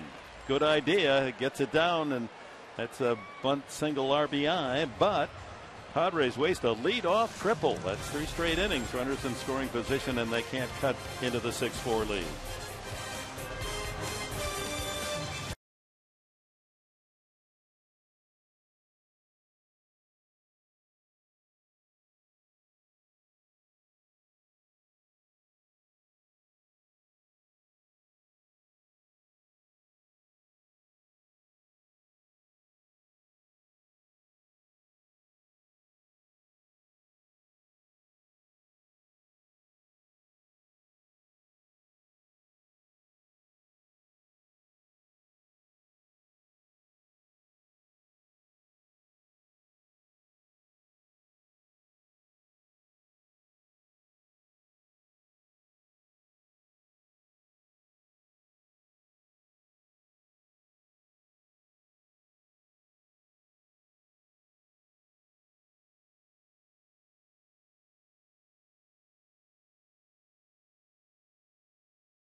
Back to Petco. The Rockies struck for 5 runs in the first inning. WILIN Rosario a 2-run double.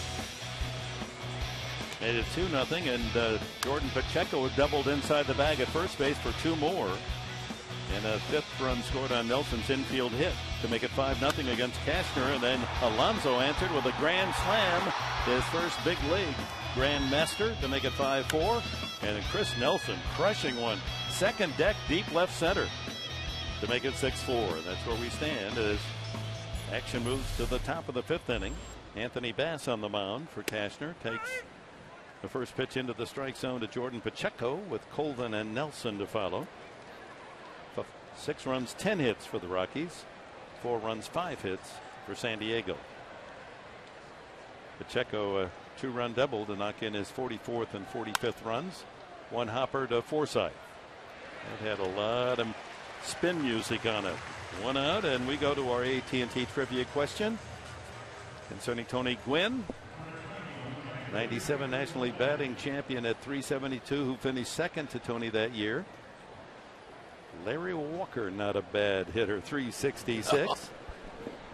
Wow. At one point that year, we both hitting over 400. And Larry was the type of guy who never wanted to talk about it. He just wanted to go play where I would overanalyze it.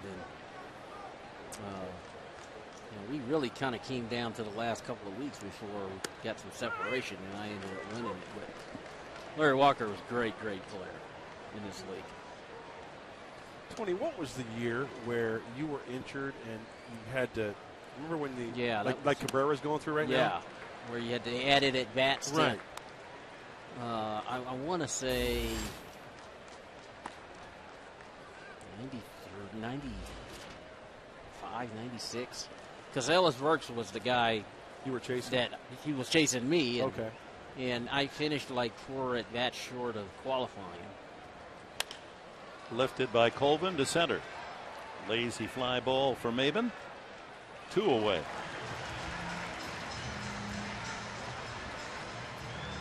Well, you can follow Fox Sports San Diego's coverage of the Padres with MLB.com at Bat 12 for your iPhone, Android, iPad, Windows Mobile. Get live audio, pitch tracking, video highlights in HD, and more. Text at Bat 31826 or visit Padres.com for details.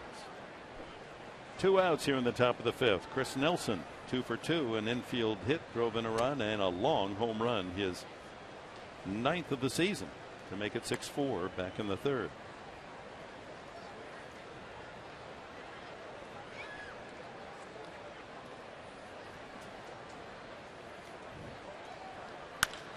That ball is hit hard. Deep center field. MAYBIN going back, and he'll have to play it against the wall.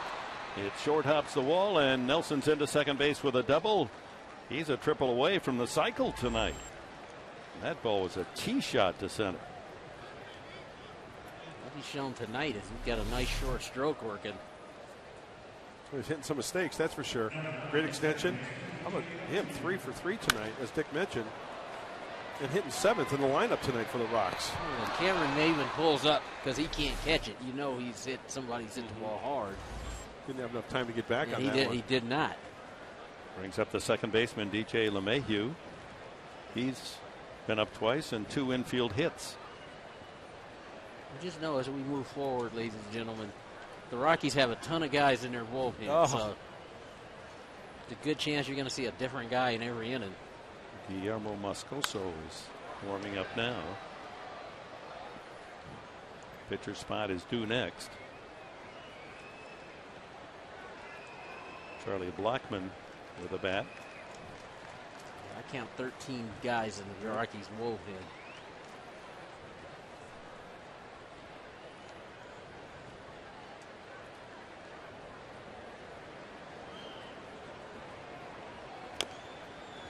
And the count goes 2 strikes on LeMahieu. The Padres can ill afford to let the Rockies slip ahead another run. 6-4 Colorado.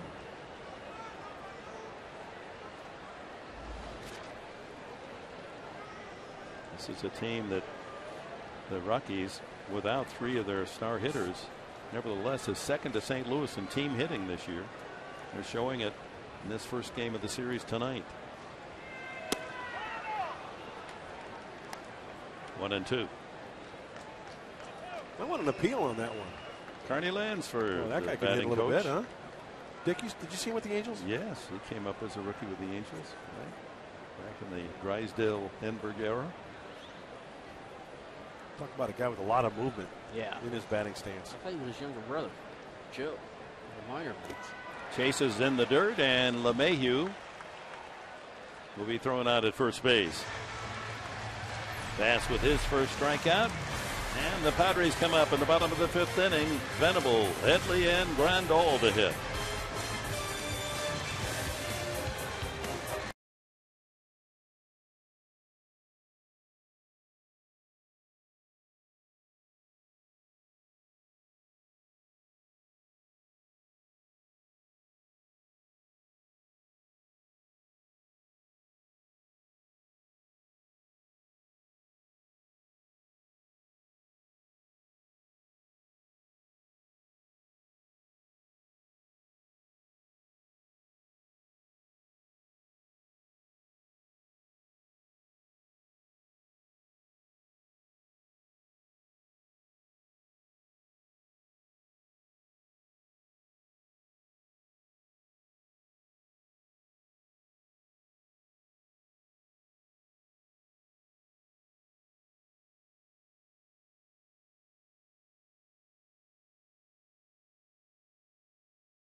And a Fox Sports San Diego brings you high school football, folks. Tomorrow, it's the National High School Football Game of the Week when New Jersey's Bergen Catholic takes on Nevada's Bishop Gorman. Good matchup. High school football is here on Fox Sports San Diego. Dick? Venable first ball hunting and sends a high fly to fairly deep center, but Fowler, as he reaches the warning path, collects it for 1 pitch, 1 out. Brings up Chase Headley.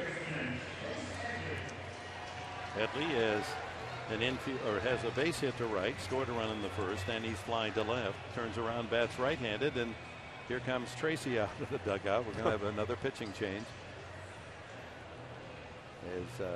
He's got 13, and he's acting as though he's going to use about 10 of them. Moscoso coming in from the bullpen.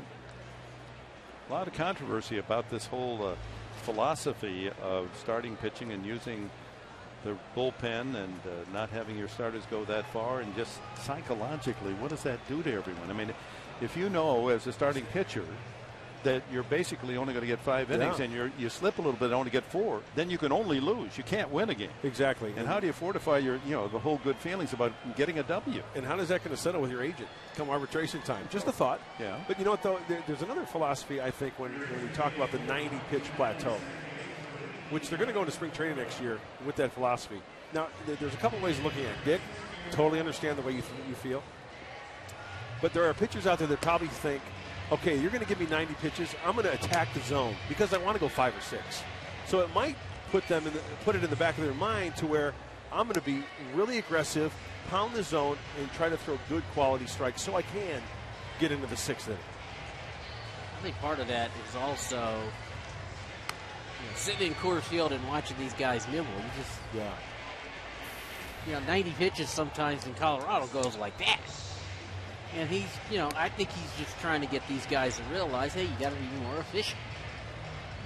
Double switch by Jim Tracy. Jonathan Herrera goes in at second base and will bat 9th. And the pitcher, Moscoso, place him in the 8th spot. So at San Diego State, as the manager, did you ever contemplate using a system of this sort? No. You emphasize to your guys, hey, attack the strike zone, challenge the strike zone. Hey, I want you to be aggressive. I do watch the pitch count. In college, I don't think anybody should leave their arm. I'm not going to let anybody leave their arm at San Diego State. So 90 pitches, 100. I get nervous right around 90. So you will let the hitter dictate whether you go make a change or not. Exactly. By the way, they're reacting off that certain pitcher. Exactly. If guys are throwing strikes and attacking the strike zone, hey, even if you get to the 100-pitch mark, I'll let you go.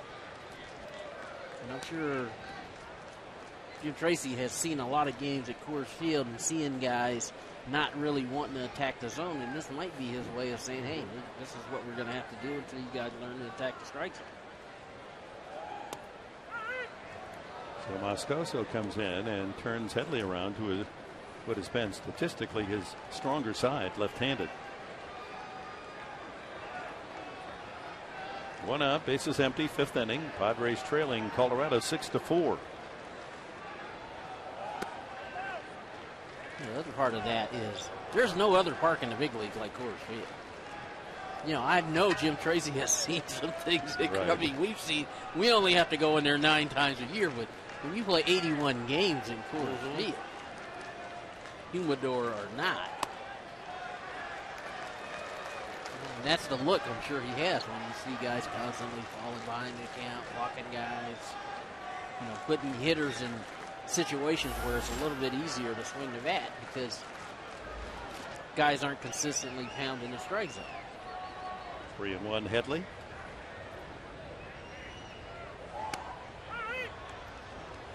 And the count goes full. Well, a guy like Moscoso could be an advantage to Headley. Pretty straight fastball.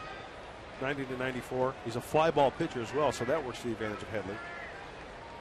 Along with a slider, change, and a curve.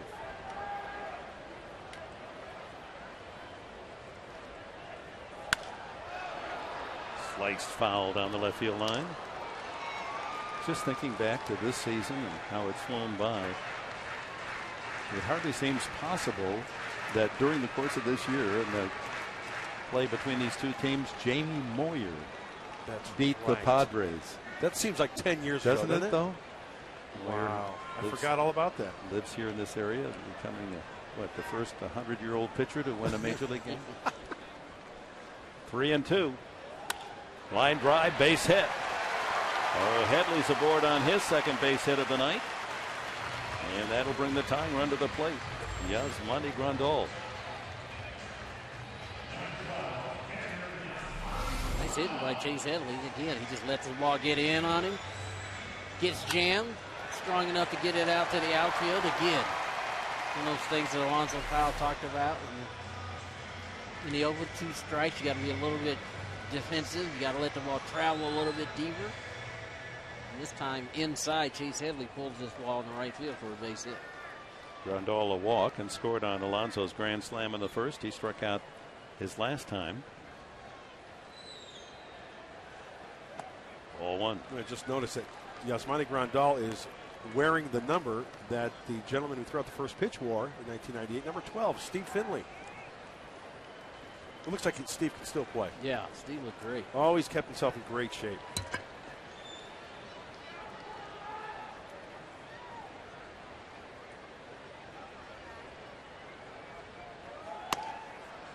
Two and 0.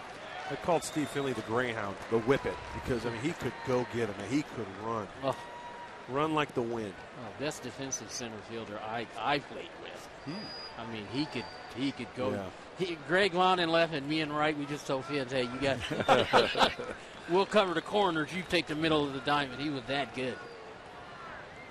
Hitter's pitch, 2 and 0.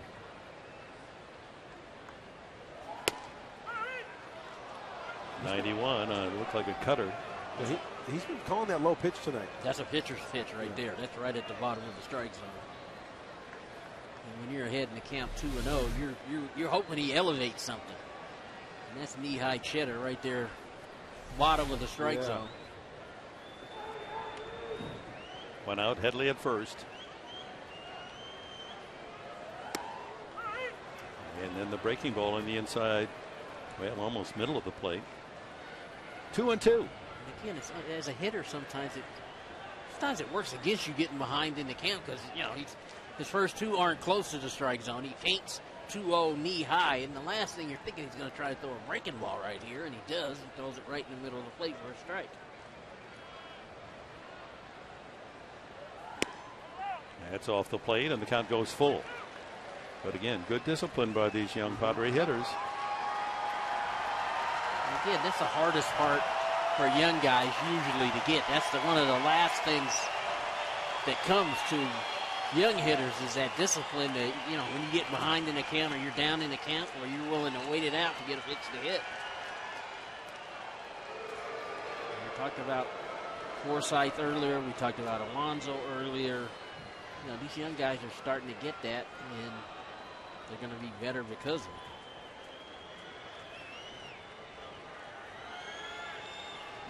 Headley singled on the 3-2 pitch. Now the 3-2 coming up to Grandal.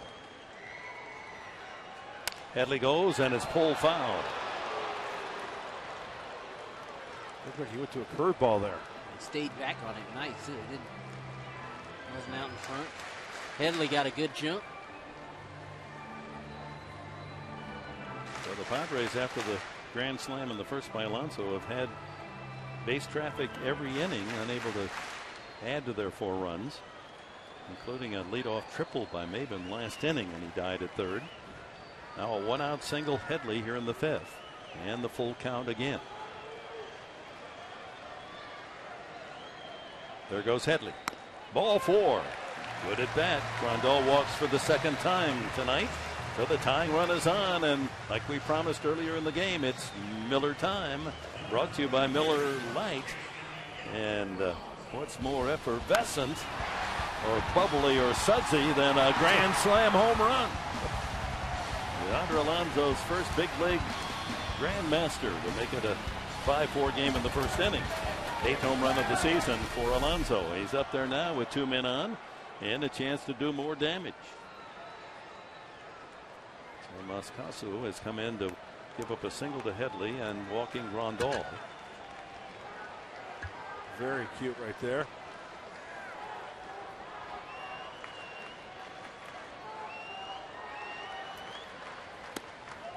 Outside, ball 1.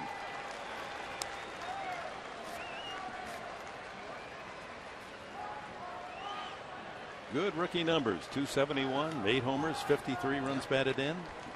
And you've got to think that's just going to get better and better. Yeah, I do. I know I do. I think I've done enough games already for our fans to know I really like Alonso. I really think he's going to be that guy. I think he's going to. So you're really high. You're giving I do. a promise to the Forsythe and Alonso. I do. And I think his numbers are going to prove me to be right. He's hitting 271 as a rookie. 34 doubles. The thing he's going to really get better at is throwing good at bats up there, and that's the thing that's going to. Well, he's shown he has a good eye. Second to Headley in walks. He's got 55 walks. But he doesn't always give himself a chance to do that. How many times have we seen him swing at the first pitch? Trying to be too aggressive. He's gonna get better as the more he plays, the better he's gonna get at that.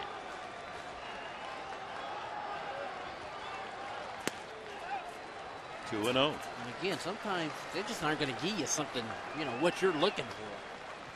And sometimes in order to get it, you got to wait it out. You got to wait the guy, we saw him throw Clarendale 2-0 fastball, knee high, and then back that up with a breaking ball, 2-1.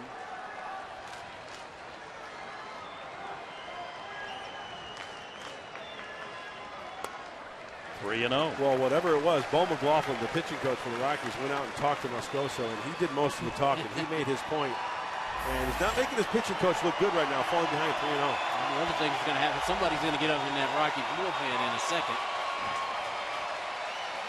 So 3 balls, no strikes to Yonder Alonso with 2 on, 1 out here in the 5th. Padres need 2 to tie, and they green light him, and he pops it up.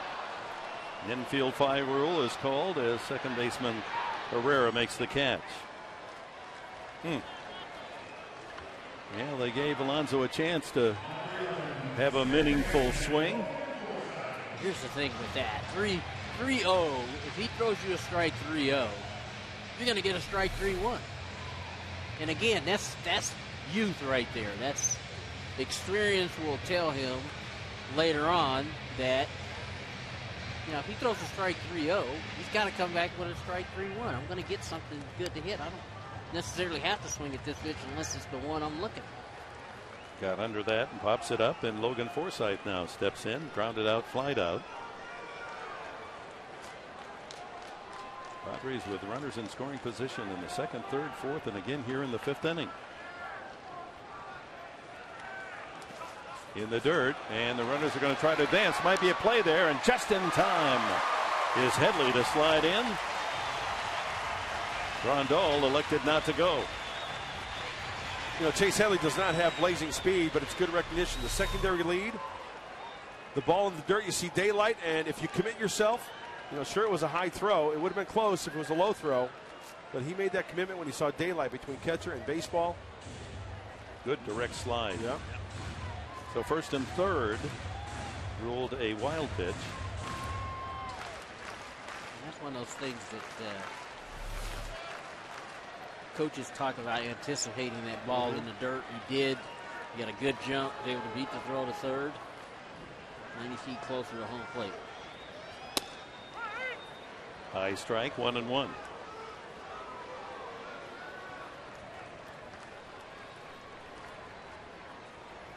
Well, 2 outs, runner at 3rd, another 2-out RBI situation for Logan Forsythe. Padres are 1 for 7 runners in scoring position tonight. They've been much better than that of late.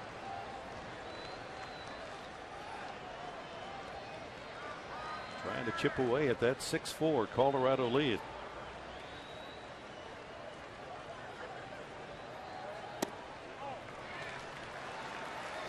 Two balls and a strike to Logan Forsythe.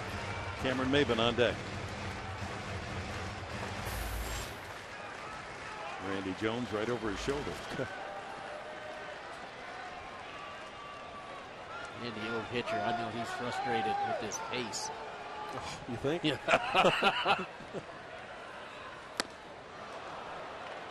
2-2.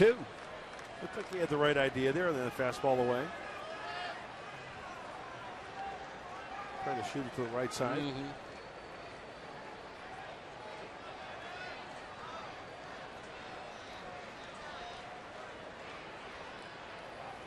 First and 3rd, 2 outs, and 2-2 now the count.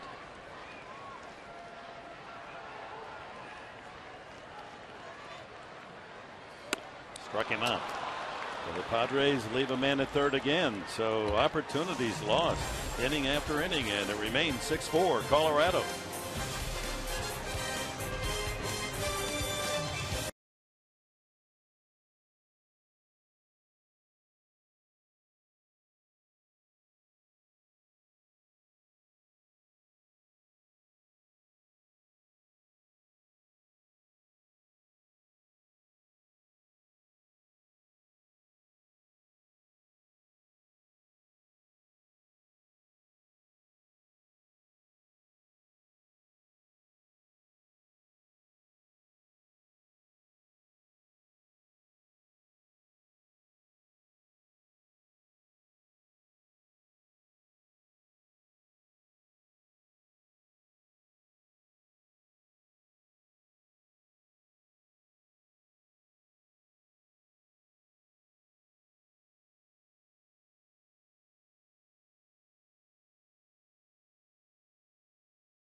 The 90s, and in 98, the clinching strikeout by Trevor Hoffman, and the Padres have won the West.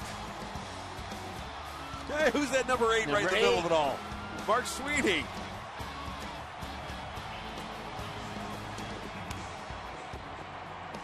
You were talking earlier about that game. We fell way behind.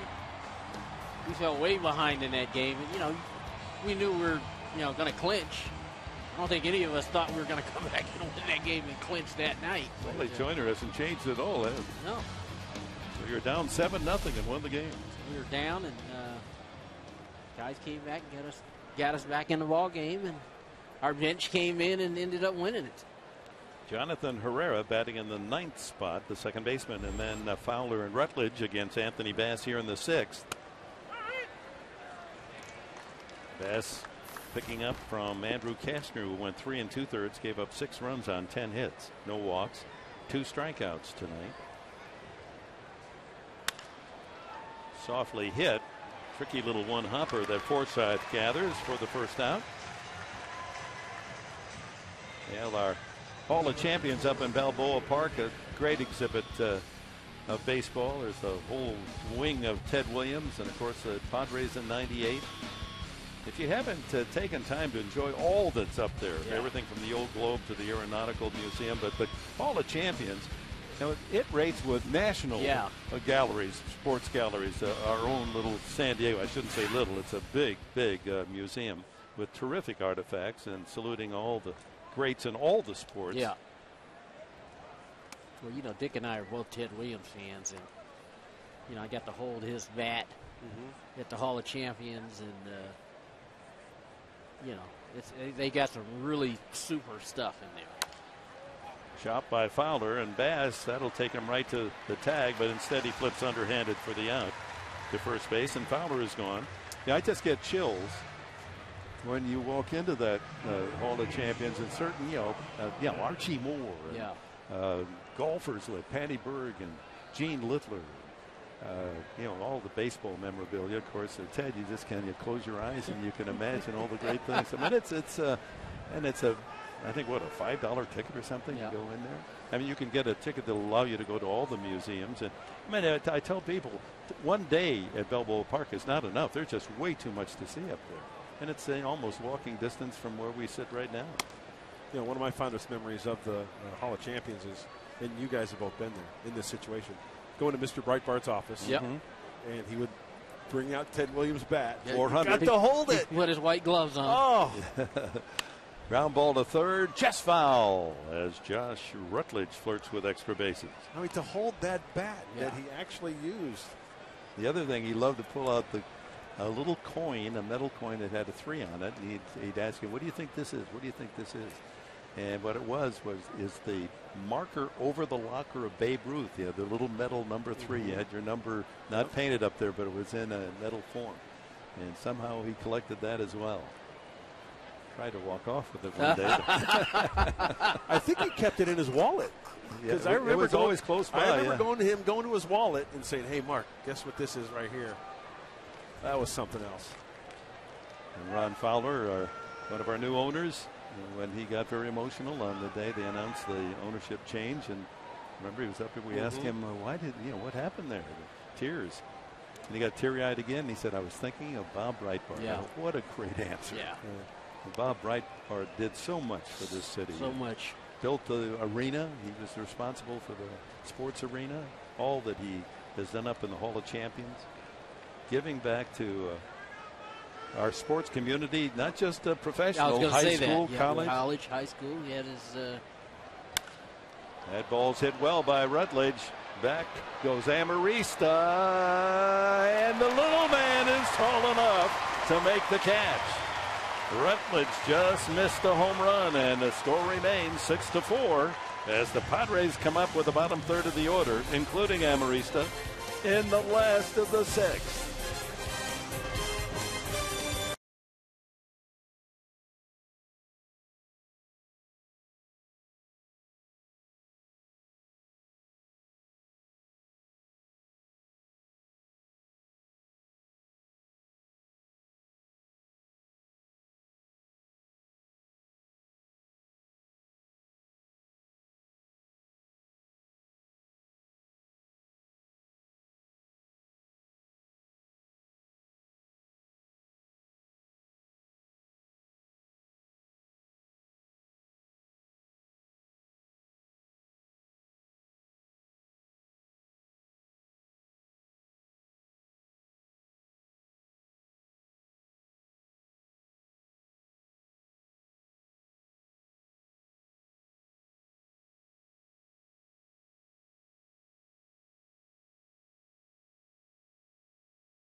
Six to 4, and Sunday when the Rockies visit this series, it's Lucha Libre Day right here at Petco Park. Come to the park for a special meet and greet autograph session with El Hijo del Santo and the Blue Demon. It's 11 a.m. to 12 p.m. Get your tickets now at Padres.com or get on the horn.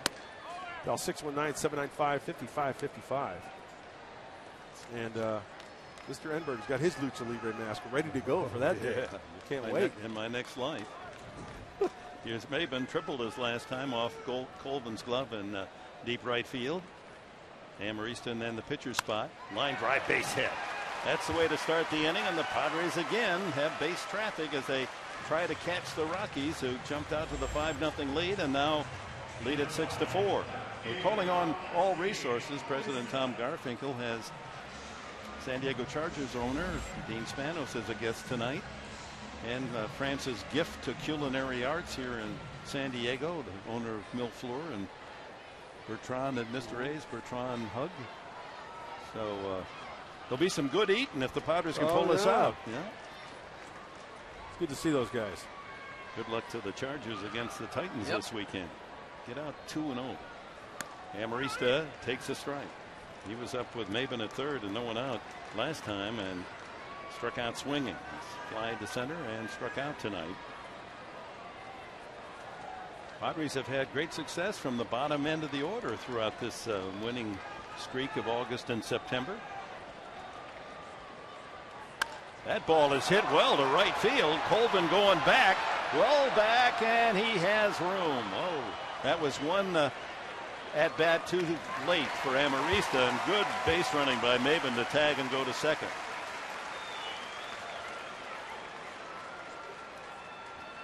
And the pinch hitter is Jesus Guzman coming up. Maybe under it just a little bit too much. Put a good swing on it. Sounded good off the bat.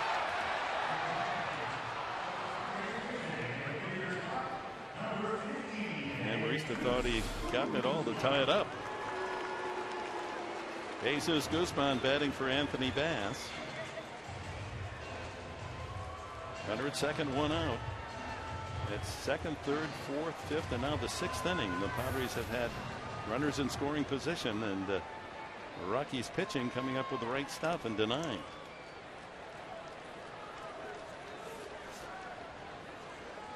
Guzman, and then the top of the order, Cabrera against Moscoso.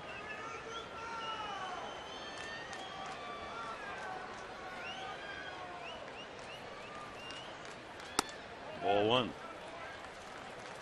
Guzzi, as his teammates call him, 40 pinch hit appearances and 10 hits. A couple of home runs, 11 runs batted in, so he's delivered in the pinch.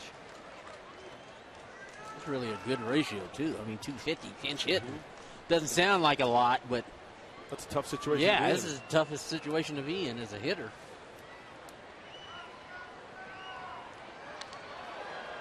Pretty good move, Moscoso to Herrera. Remember, the Padres do have Carlos Quentin also available as a pinch hitter. You can't beat those seats out at the park, huh? And they're ready for the fireworks after the game.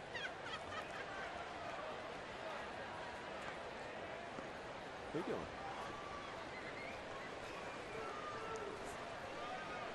going? 1-0 to Guzman.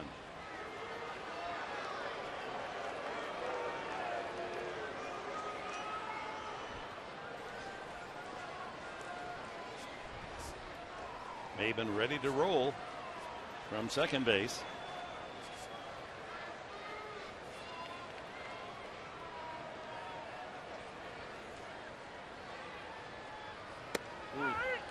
That's the one he wanted right there. A ball and a strike, but there again, Tony, that's what you're talking about. A veteran hitter, you know, he doesn't swing at the first good one he sees.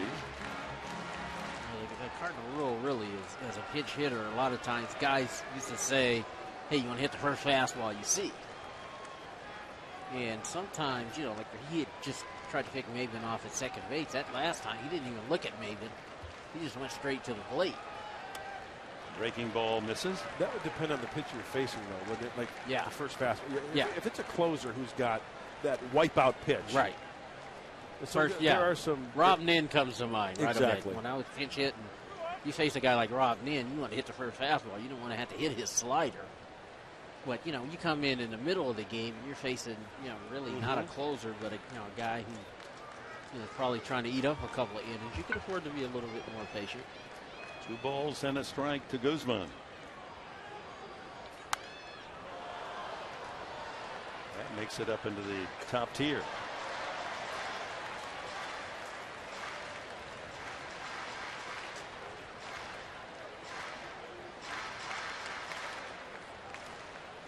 Don't expect to get many souvenirs up there, so well done.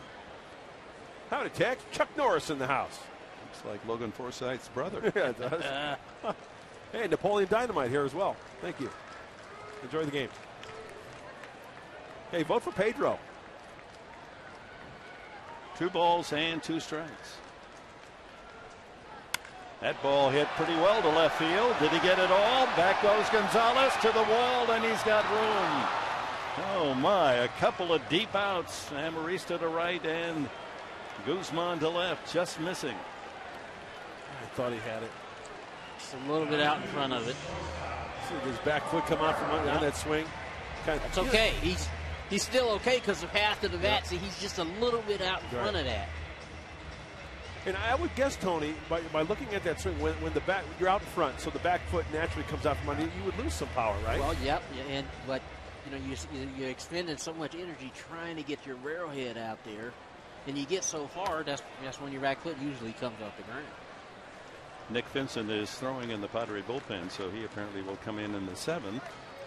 And Cabrera lined out, grounded out, and tried to bunt his way on and popped up. High breaking ball, strike 1. Here it is again. Now watch how far the barrel has to go. You see, he's trying to keep that bat on the bat path to keep it, you know, so he can still square it up. And even though he's out in front, he still put a pretty good swing on it, but just so far out in front, he didn't get enough of it to get it out.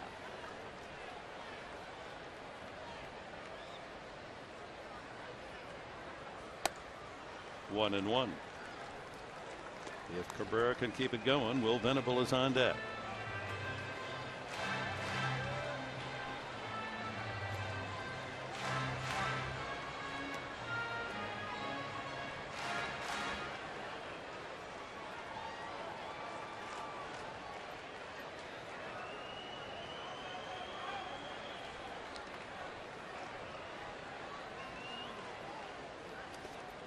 That bounces in, and Rosario able to block it.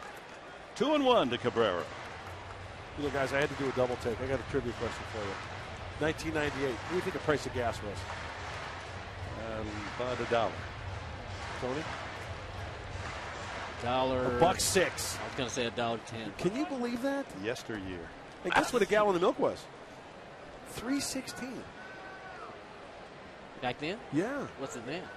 It's roughly the same. I'd say Really? $3.40, $3.50. I'm a milk drinker. So. Oh, I love the leche. Good cut, and the count levels at 2-2 to Cabrera.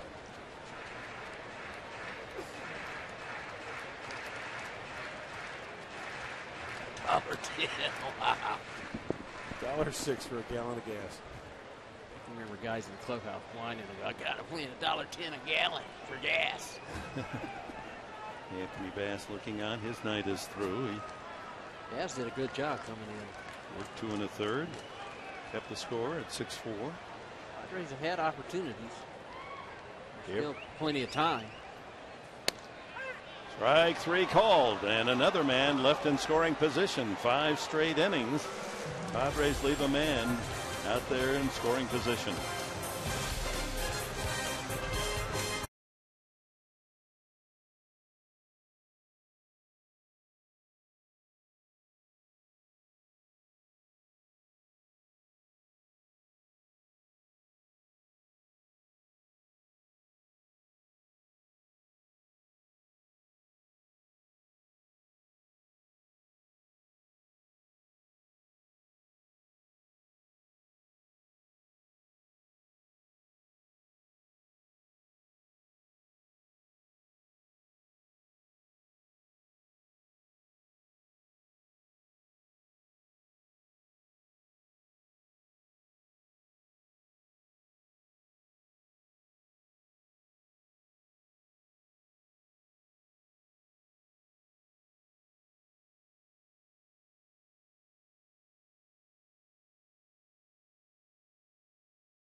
Nothing.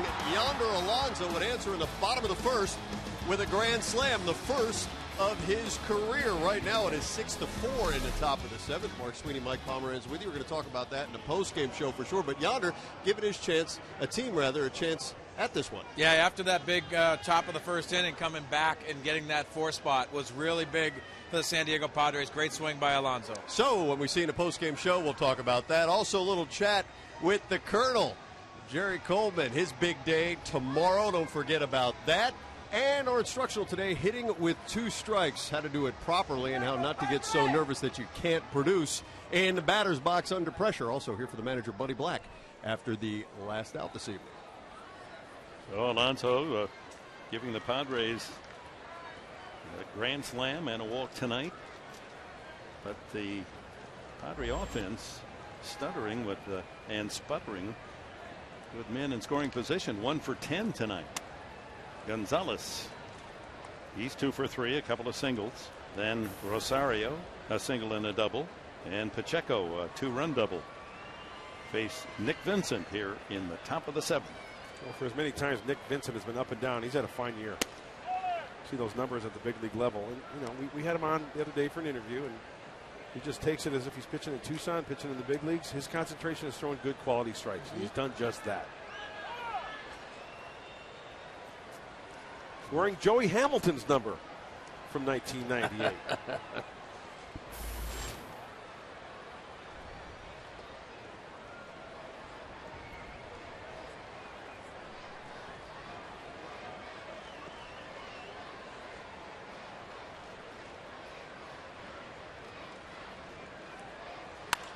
Up the middle, Gonzalez has another base hit.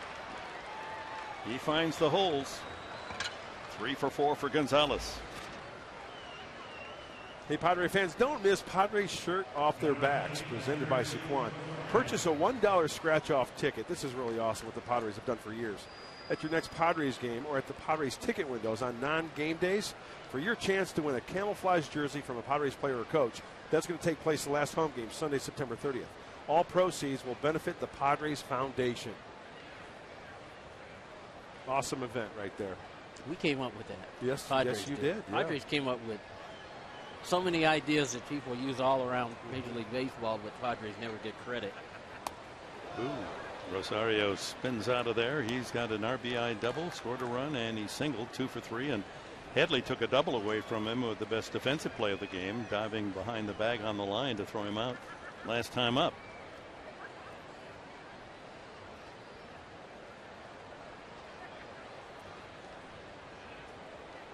A dozen hits now for the Rockies. Oh, I love the high strike. That was in his wheelhouse. Yeah.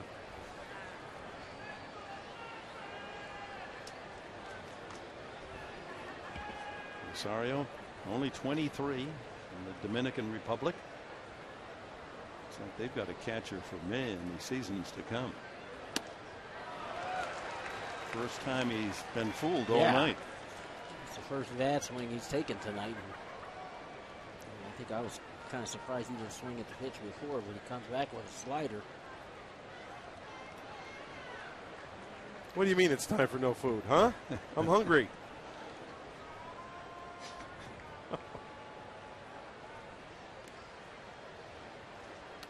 Just like the little birds in the nest, oh, mouth open. I'm ready to be fed. I'm like that all the time. Yeah, I noticed. You and Pomeranz. Good pitch. Struck him out. First strikeout for Vincent, as we remind you that the Saquon Casino Daycation highlight of the game is the K, is the strikeout. Nick Vincent with his first of the night. Good location. Yeah, when you look at the glove of Yasmani Grandal, it doesn't even move.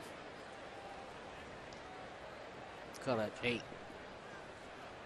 It's on the black.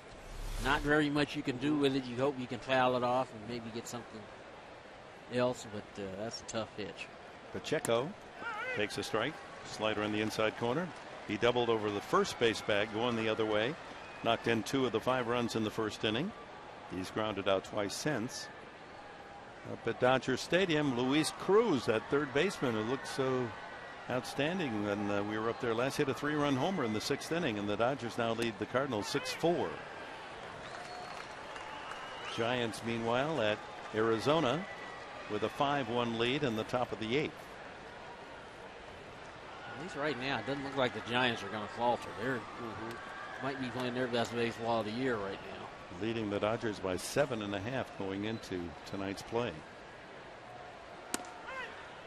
That's a strike, and down goes Pacheco. A couple of strikeouts for Vincent. Yeah, not much you can do with that. Vincent painting the outside corner. So if you want to have a tutorial and a video to watch, the way that Nick Vincent has been throwing this particular inning and how crucial it is to locate your fastball, that's exactly what we always talk about. And as I echo what you said, Tony. There's not much that a hitter, I don't care if you're, a 300 hitter, that you can do much with that pitch down and away. Colvin has fly twice to center and grounded to short.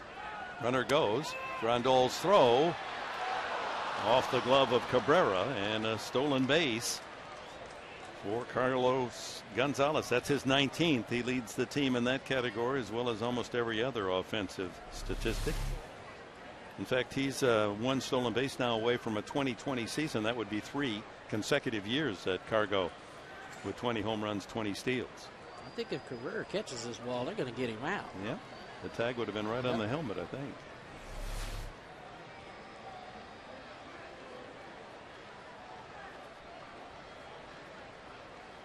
Well, the Rockies with a chance to add an insurance run, leading 6-4, and Colvin takes a strike.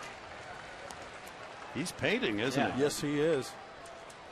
The thing you want to watch for is, you had 2 right-hand hitters. Look at that. Oh, my. Really? Boy, 55. All you got to do is get a Grant uniform. You get a woman right away. It just weakens them. I mean, I'm going to get me one of those. 1-2 the count. Oh, gosh. Miracles do happen. Is that what, when you met Mary, you had the, you wore the Grant jersey, right? That's the only way I could have influenced it. Yeah. It's amazing what a uniform can do. A ball, 2 strikes to Colvin.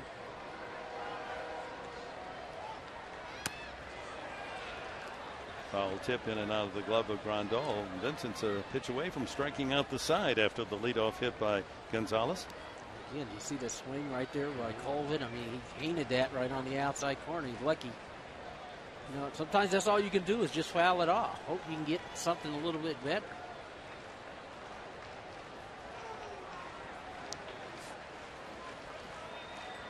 Gonzalez at second base. 2 outs here in the 7th.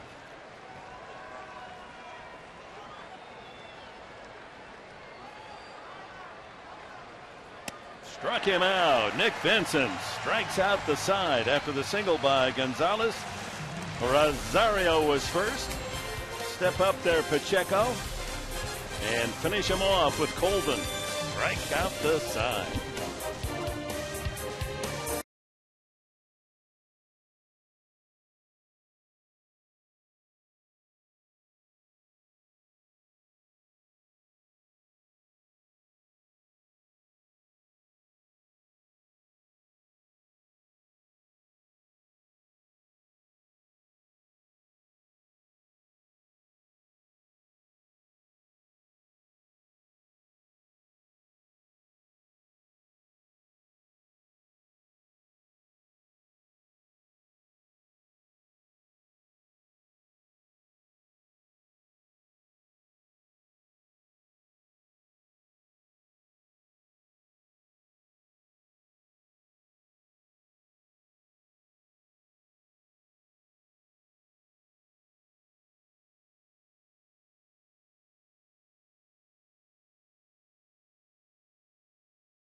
The 90s, and here was a magic moment. August 6, 1999. Tony Gwynn on his mother's birthday at 3,000 base hit, and he had done the same on his 2,000. It's just a way of Dealing with theater, Tony Gwynn. That seems like yesterday. You know, so many things were aligned. Of course, your family was there, Tony. And how about Kerwin Danley? Yeah. Your teammate, right? Yeah, at college. San Diego State College. Playing first base that day.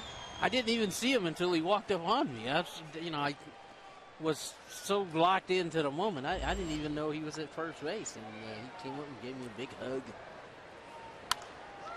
Chris Denorfia lines one. The right pinch hitting for Venable here in the 7th inning. Rex Brothers is the new hurler for Colorado. They're 4th. And Charlie Blackmon goes into right field for Colvin.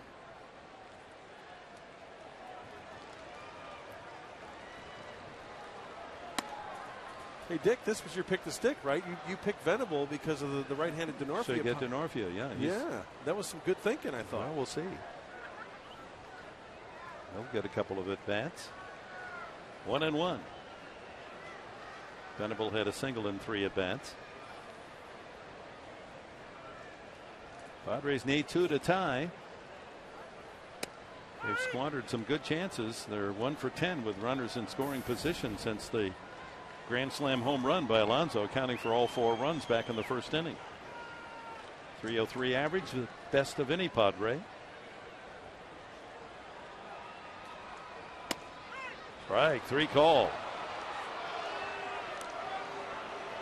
Got 1 away. And Chase Headley the batter. Headley 2 for 3. Hey, righty, lefty, doesn't matter. Rex Brothers, he's got a good arm. He is tough to hit. 95 to 98 on the fastball. He's got that wicked slider down and into righties and also a changeup.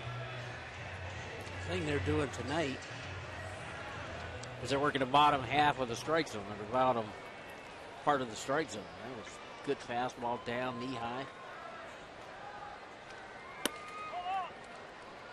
Tony, I've got a confession. The night you had your 3,000th hit, I was broadcasting that game.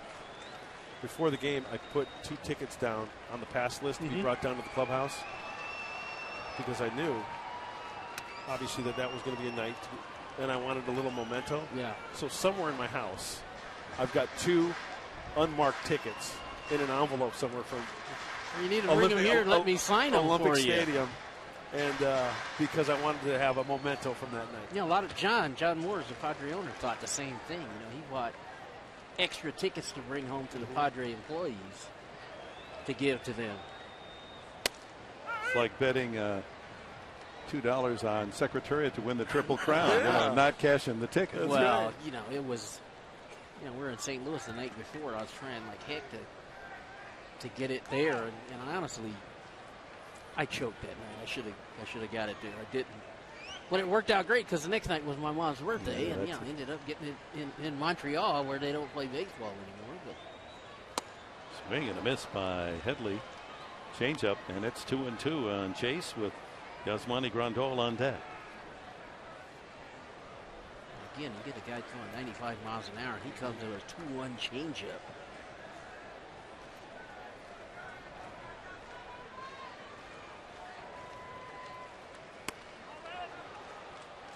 Almost nicked Headley.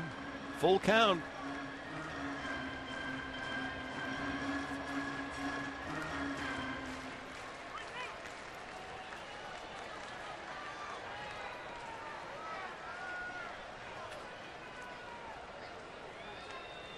Struck him out. Well, 2 men up against Brothers and 2 strikeouts, and that'll bring up Grandal. Just challenged him with a fastball. Right at him. Looked like it was outer third. Padres slowly but surely running out of at-bats here, trailing 6-4. Grandal has been on base twice with walks. Batting right-handed for the first time tonight.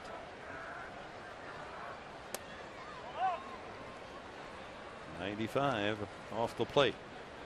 Alonso on deck.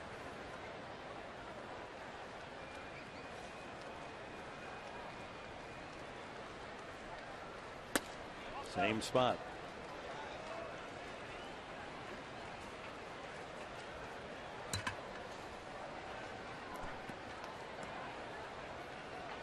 Brothers is only 24 years of age. he's got obviously closer stuff. Yeah.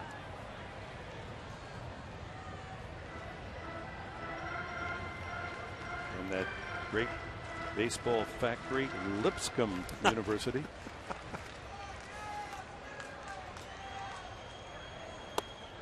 Once again, I love stories like that. Yeah. When guys come from such obscure colleges or junior colleges. They always tell you if you can play, some scout's going to find you somewhere. Look at Eric Stoltz, from Bethel College. Werner. Third time Grandal has walked tonight. That brings a tying run to the plate.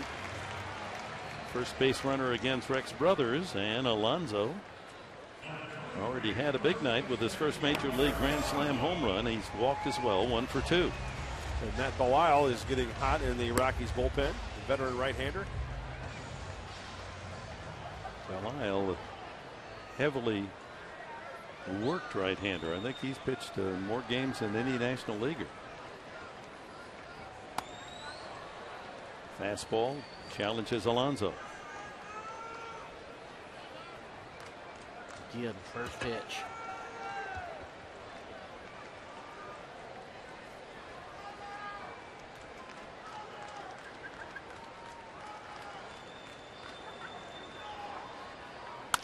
Ground ball up the middle, but there's the second baseman Herrera to make the unassisted put out.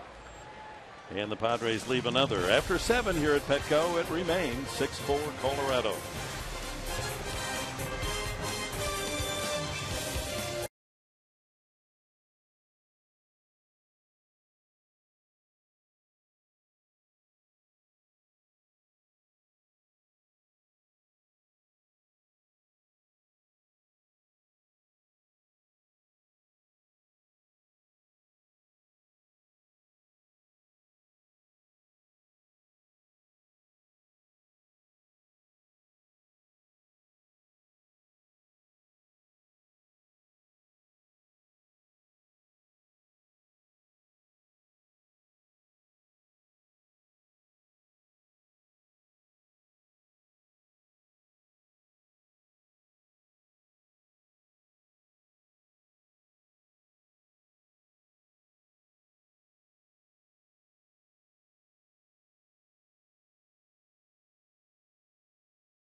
After nearly a year and 8 months of long study and trying and so forth, studious that I should say, I became a second lieutenant in the United States Marine Corps and got my Navy Wings of Gold.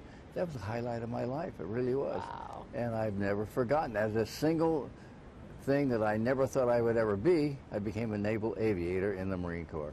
And that, to this day, is the greatest achievement of my life. The amazing colonel who then fought World War II and then the Korean War.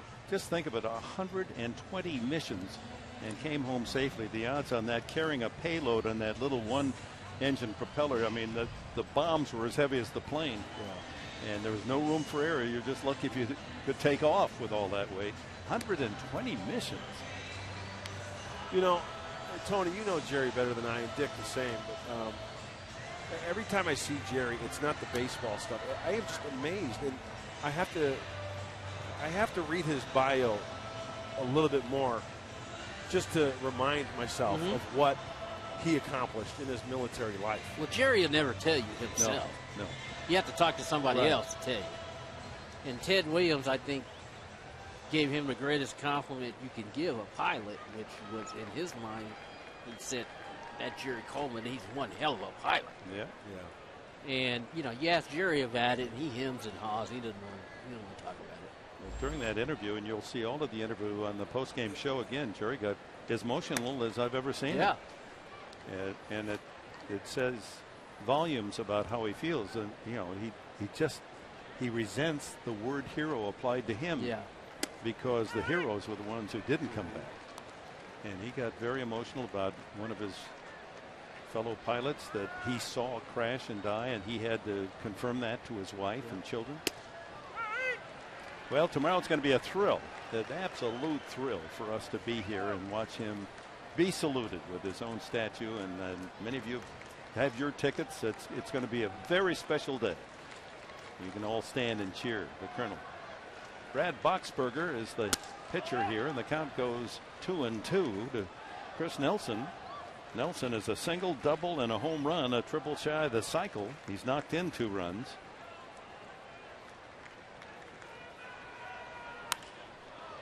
That one looped out to second base, where Forsythe squeezes it for the first down. Well, Nick Vincent, an inning, struck out all 3 outs. Now Boxberger getting his chance in the 8th. Did you see what Boxberger did there to Nelson? He's taking some pretty good cuts tonight, Nelson, as he put a ride into a lot of the single. You know, that was a chopper, but the home run and the double. But he got in his kitchen. A lot of late movement in on the hands of Chris Nelson. Another rookie under fire. Part of the big Matt Latos trade in the offseason. That grows in importance the more we see the players that the Padres acquired from the Reds. This is Jonathan Herrera. No, check that. Charlie Blackmon batting for the first time. He went into right field the last inning on the double switch. And then Herrera on deck.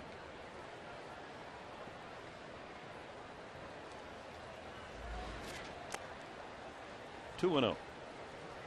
Well, tomorrow 4:30 for Padres Live. For those of you who can't make it out to Petco for the Jerry Coleman tribute and unveiling of the statue, join us here on Fox Sports San Diego at 4:30. Casey Kelly will be on the mound for San Diego against Drew Pomeranz. Pomeranz 1-8 with a 4.80 ERA. Then Sunday noon for our telecast, Padres Live, 1 o'clock game. Andrew Warner and Alex White, the pitching matchup. And the count 3-1. And the Padres go on the road for a week to Arizona and San Francisco.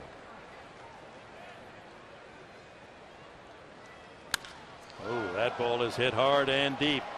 That goes to Northia, and Blackmon has hit a home run to make it 7-4. His first at bat, the second home run of the night for the Colorado Rockies. Blackmon's first home run of the season. Blackmon slid on the 2-1 changeup he threw him. And then he came back with a fastball, and he was right on that ball, hit it out. You know, 3-1 pitch to anybody. You're flirting with disaster when you throw one in that hot zone. Here's the man hitting in homer-friendly Coors Field. Gets his first home run here at Petco Park. Jonathan Herrera bounced to second, his first at bat, hitting in the 9th spot. That makes the Padres challenge all the tougher, trailing now by 3. Out of play. That was one of those at bats, though, that leads you to think that he's faced him somewhere before, like maybe in Colorado Springs or Tucson, or maybe when he was with the Reds last year. Why do you say that? Because he was down in the count 2-1. They threw him a pretty good changeup. He didn't flinch. He didn't even bite at it. And 3-1. Okay, now you can look for the fastball, and he got it, and he was right on it.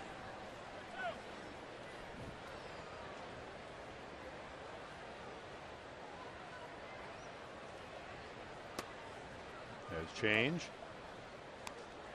See, I don't know if maybe he's tipping it or he saw it, but that's a ball cut a little bit middle end. But look at the swing; he's right on there.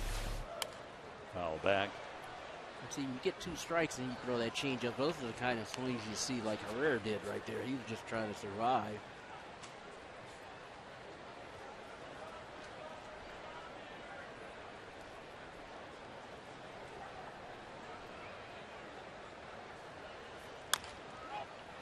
Roll to second. Forsythe gets the second out. Over to Alonso, and that brings up Fowler, the leadoff man.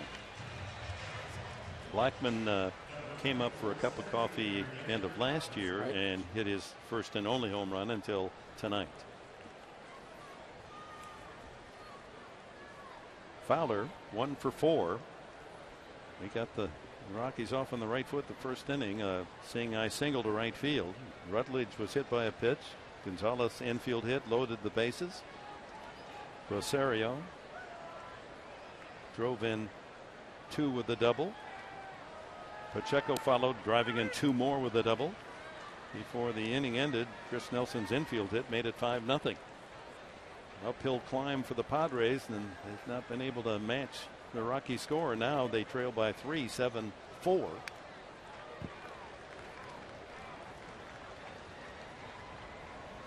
One thing they had early in the game was time. They had time to get back into this game, but they were running out. All those chances, 1 for 10 with runners in scoring position. So, you know, the Padres winning 4 in a row. They sweep the world champion Cardinals, and they get the Rockies in last place. But, you know, it's a Colorado team that we've seen. These young guys can swing the bat. You knew sooner or later, I mean, the Padres have been outstanding with runners in scoring position and 2 outs. And those 2 out hits are like gold in this game. They don't come around very often. Fly ball shallow in center. MAYBIN comes in. And that's it in the 8th, but home run by Blackman makes it 7-4.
Padres baseball brought to you by Petco, where the healthy pets go.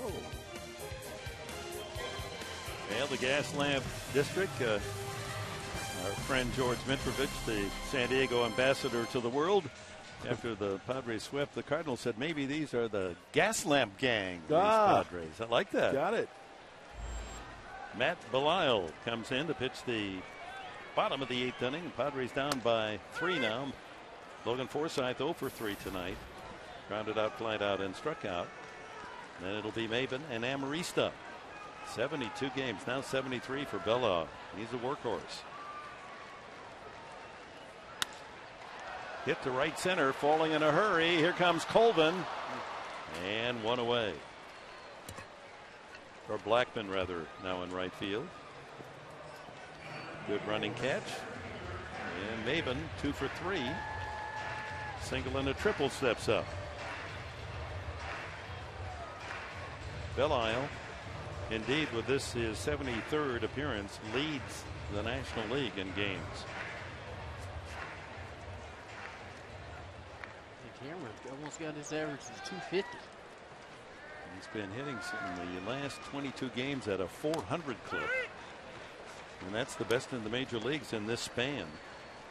and adds on with a 2 for 3 tonight. And as he steps in this at bat, he's at 248. Tied up on that fastball. 2 strikes to count. Kotsay with the bat. Pitcher spot 2 away.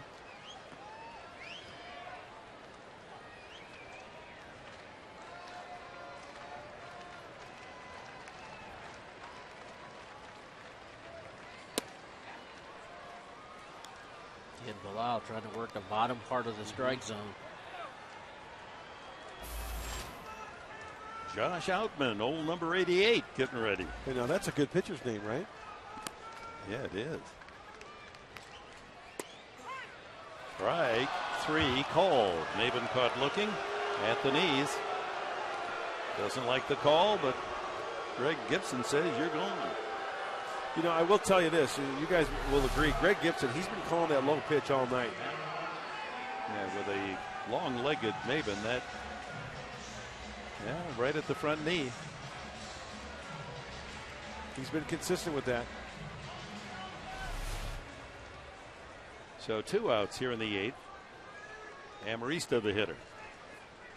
0 for 3. Did send Colvin, the right fielder at the time, all the way to the wall in right field to capture his drive in the 6th. He hit it deep for an out, and then Guzman, the pinch hitter, to left field to the warning path, but just at bats. 1-1. Mark Kotsay is in the on deck circle. Should Amarista keep it going?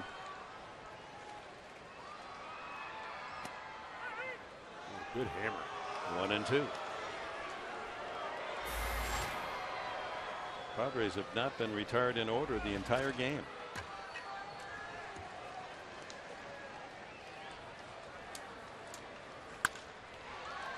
Low line drive, snuffed by the third baseman Nelson, and the third base umpire Manny Gonzalez says you caught that off the dirt. That's a line out, and the inning is over.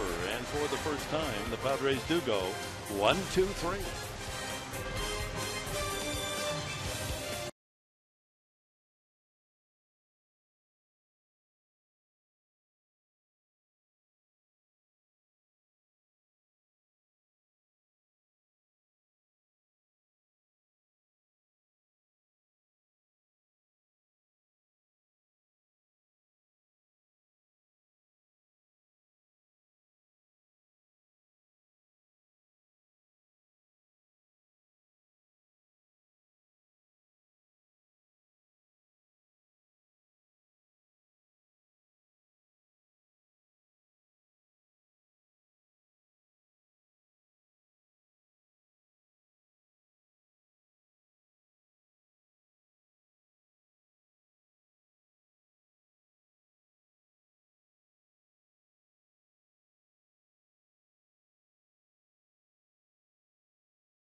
Here, the Giants got a grand slam tonight from Hunter Pence in Arizona.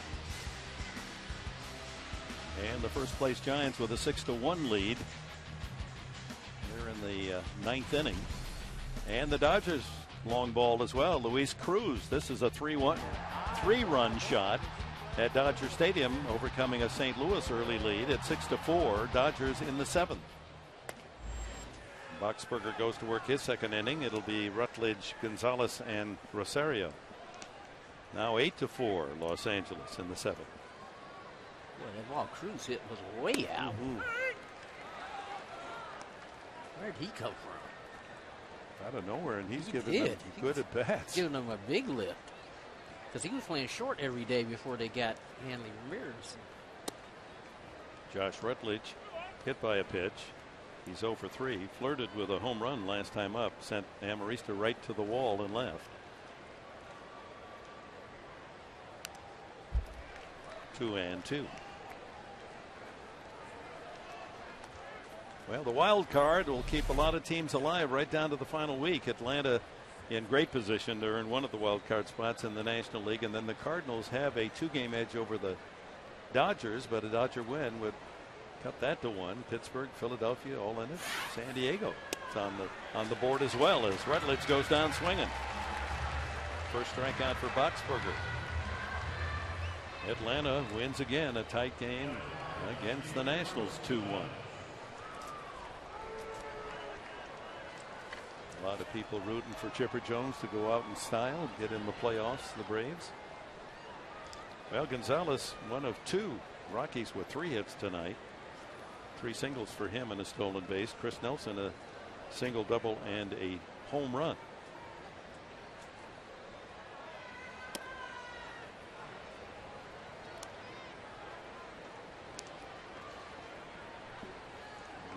Just imagine how much better his numbers, Cargo's numbers, would be with Tulowitzki hitting behind him. He hasn't had that luxury much of the year. He's become that guy. You know, where Tulo could deflect some of the focus off of him and onto Tulowitzki. Without him in that lineup, now he becomes the guy the team focus on and say, we're not going to let this guy beat us. So look ahead to next year. If everyone's healthy, you've got Tulowitzki. There he is. So he's hitting cleanup with Cargo in front of him. Third or fourth. Yeah, then you've got the development of Rosario, a home run hitter, and Kadire.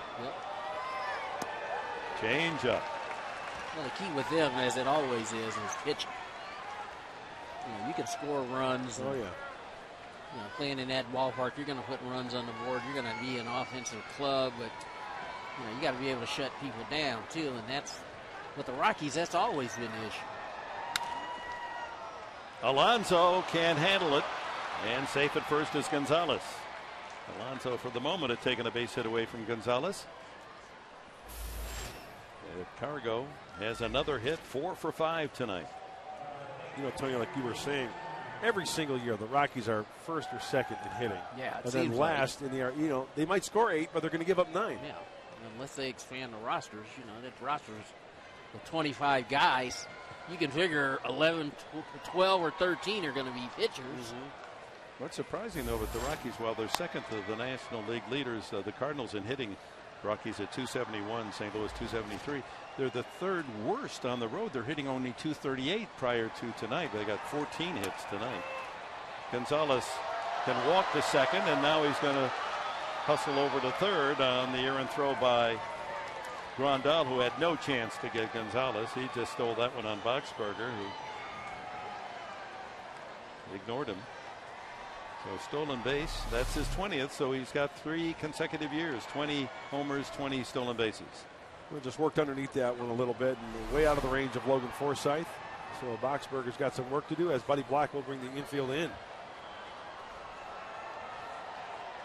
So Rosario has a couple of RBIs on his double in the first inning. He's 2 for 4.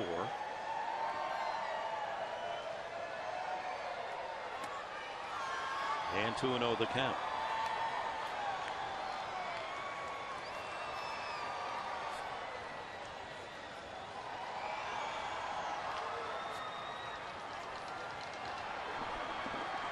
.24 home runs for this 23-year-old catcher.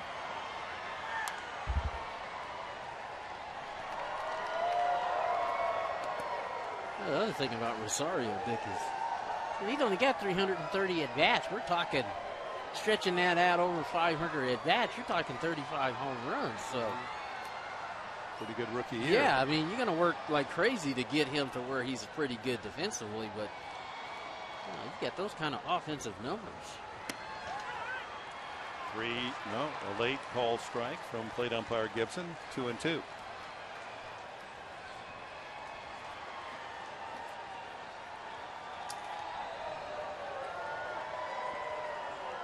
Gonzalez, good base runner at third with 1 out. Infield drawn in. Check swing foul. Checo's on deck. Bottom of the ninth, the Padres have the pitcher's spot. Katse was in the on deck circle when the 8th inning ended. Then Cabrera, Venable. Anyone gets on. Chase Headley. Oh, Dick, look who's warming up. Oh, the snail is here. You know, he's been up in that bullpen for 10 minutes. He's thrown 4 pitches. He's at least consistent. You know, I'm just kidding because Rafael Betancourt's having one heck of a year, even though the Rockies are way out of it. Pops him up. Center of the diamond. Big glove is on Alonso. He calls and makes the catch. And there's 2 away, and the infield can move back into normal position for Jordan Pacheco. That's a home run in a phone booth. Well, a couple of good changeups while Boxberger set up the fastball right there.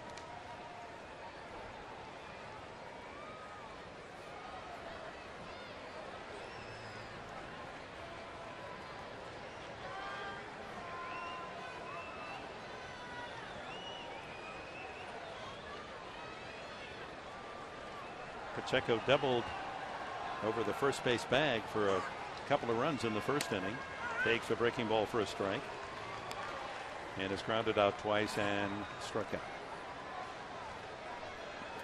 I think those kind of situations Pacheco likes to look for something out or to wait and go the other way with it. Starting out with a changeup. Back with another. Former New Mexico Lobo.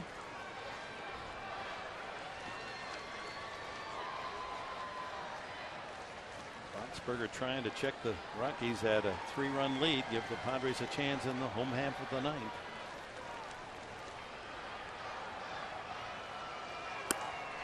And we've said it so many times, guys. That run to keep him stranded there is huge for Brad Boxberger and the Padres.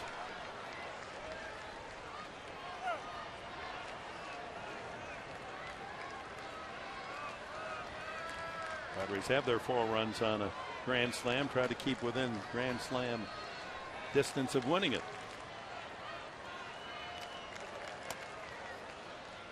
2-2. Fastball misses upstairs. Corey Burns in case. In the bullpen.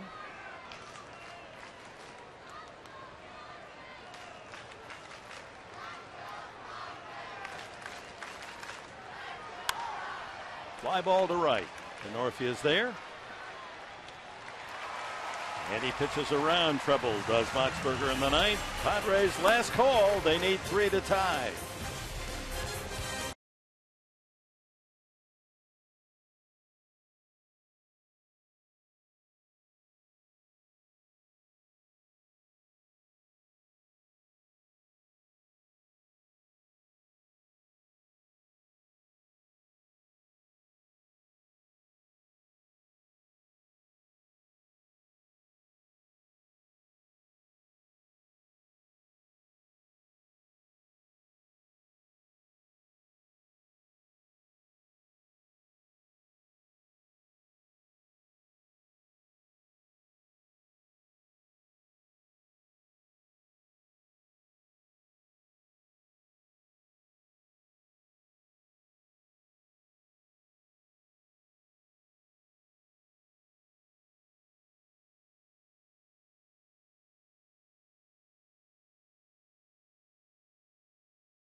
for the Colorado Rockies. Chris Nelson and Charlie Blackmon solos, and the Padres all 4 runs on the grand slam by Yonder Alonso back in the first inning.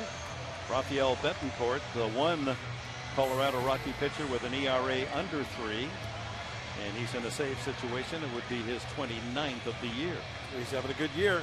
Fastball curve change, pinpoint control, doesn't walk a lot of hitters.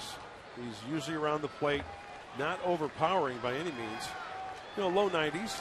He's got a pretty good idea what to do out there. Mark Kotze, pinch hitter, will lead it off. Then the top of the order, Cabrera and Denorfia.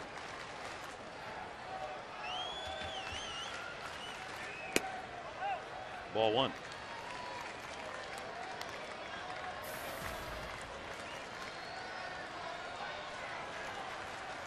Kotze's 38th pinch hit appearance. He's got 10 hits.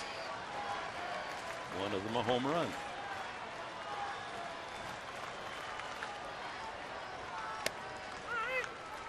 There's that low strike, 1-1.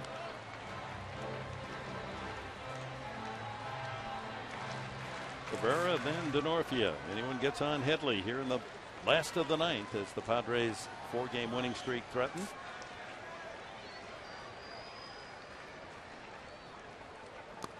Two and 1.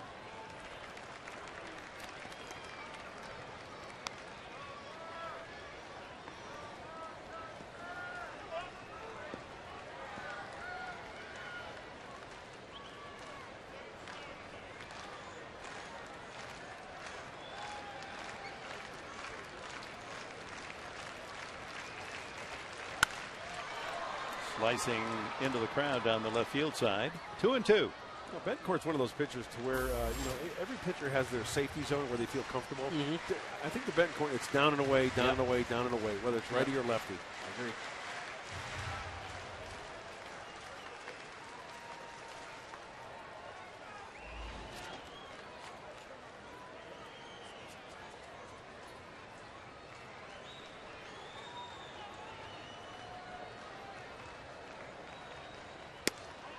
Ooh, just off the corner. That's that down and away. 3-2 to Kotze. Padres need base runners.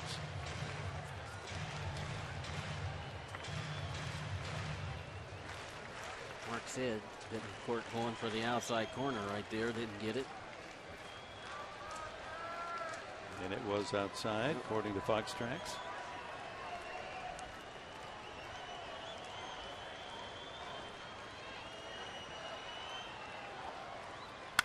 Line drive to the second baseman, Herrera. Tough luck for Kotze and the Padres. Line out for one away. Well, our Carl's Jr. star of the game, the Rockies' Chris Nelson. Infield hit, scored a run in the first. As he went short, then he went long. His 9th home run of the year, deep left center field, second deck. And also contributed a double over MAYBIN's head in center field. 3 for 4-9 and a couple of RBIs for Chris Nelson, our Carl's Jr. star of the game. The Rockies' third baseman pulls in at third with a threat of a bunt from Cabrera, who is wearing the collar tonight, 0 for 4.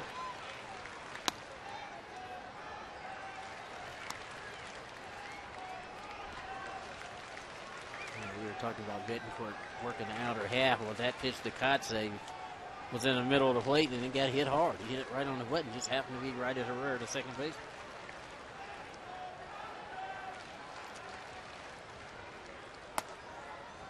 Two and 0.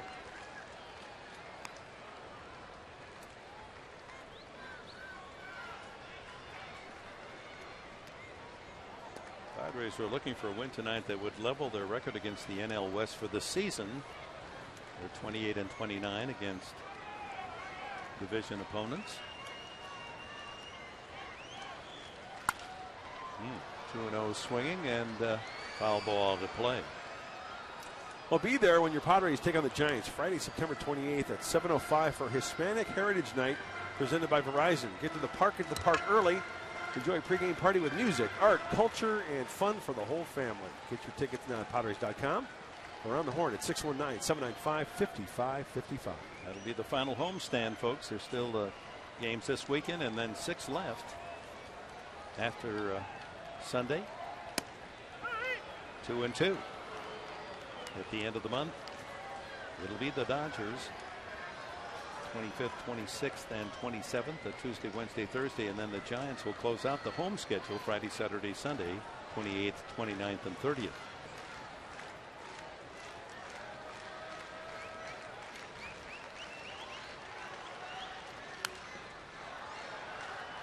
And the count remains 2-2 to Cabrera. Congratulations to Jose Valentin. He was selected of all the low A managers, the manager of the year in the minor leagues. We mentioned that Matt Jerko, AAA ball, picked as the third baseman all-star. Tommy Medica in A ball as the designated hitter out at Lake Elsinore.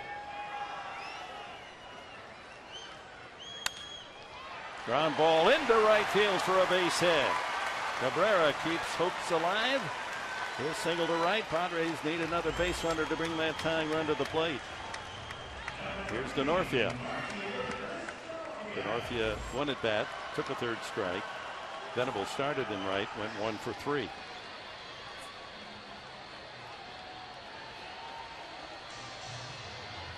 Eight hits now for the Padres. It's nice hitting by Cabrera. Tough pitch. Guys barrel on it, hit it in the hole in the right field.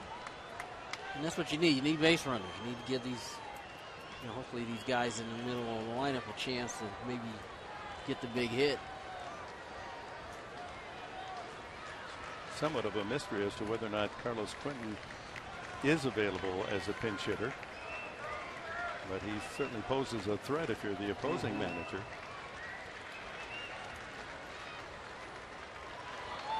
That's defensive indifference. Cabrera up, takes second base. And takes the double play out of the equation.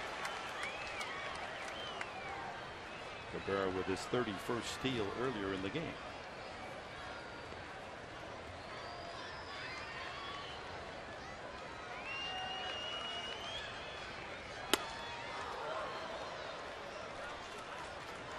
A ball and a strike to Denorfia.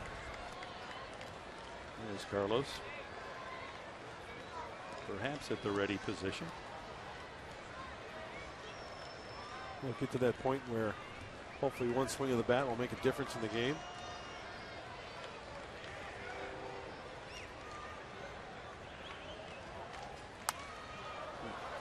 One and two to Denorfia. That's what you work for. You work at trying to just get the tying run up to the plate.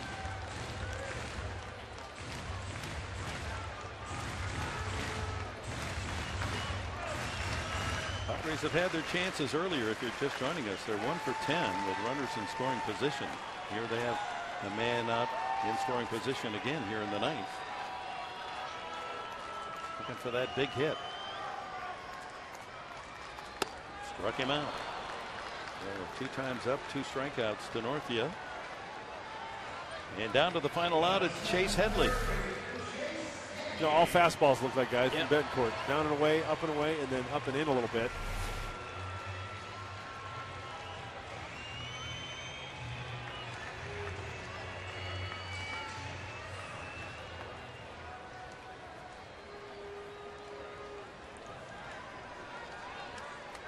Headley 2 for 4. Couple of singles.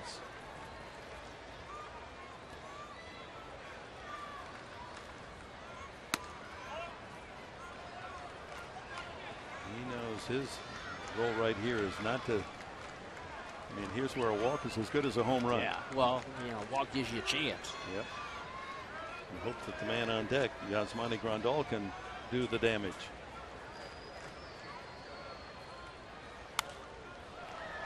One and one.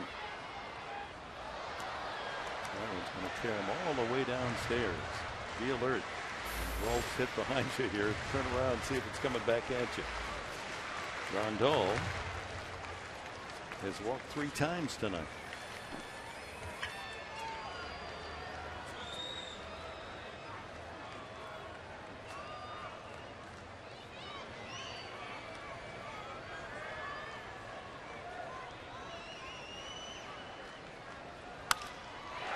Hit to left field. That'll chase Gonzalez back. He's got room, and the ball game comes to an end. The Rockies have taken game one of this three-game series by a score of 7-4. The Padres unable to climb that mountain, trailing by 5 after the first. Mike?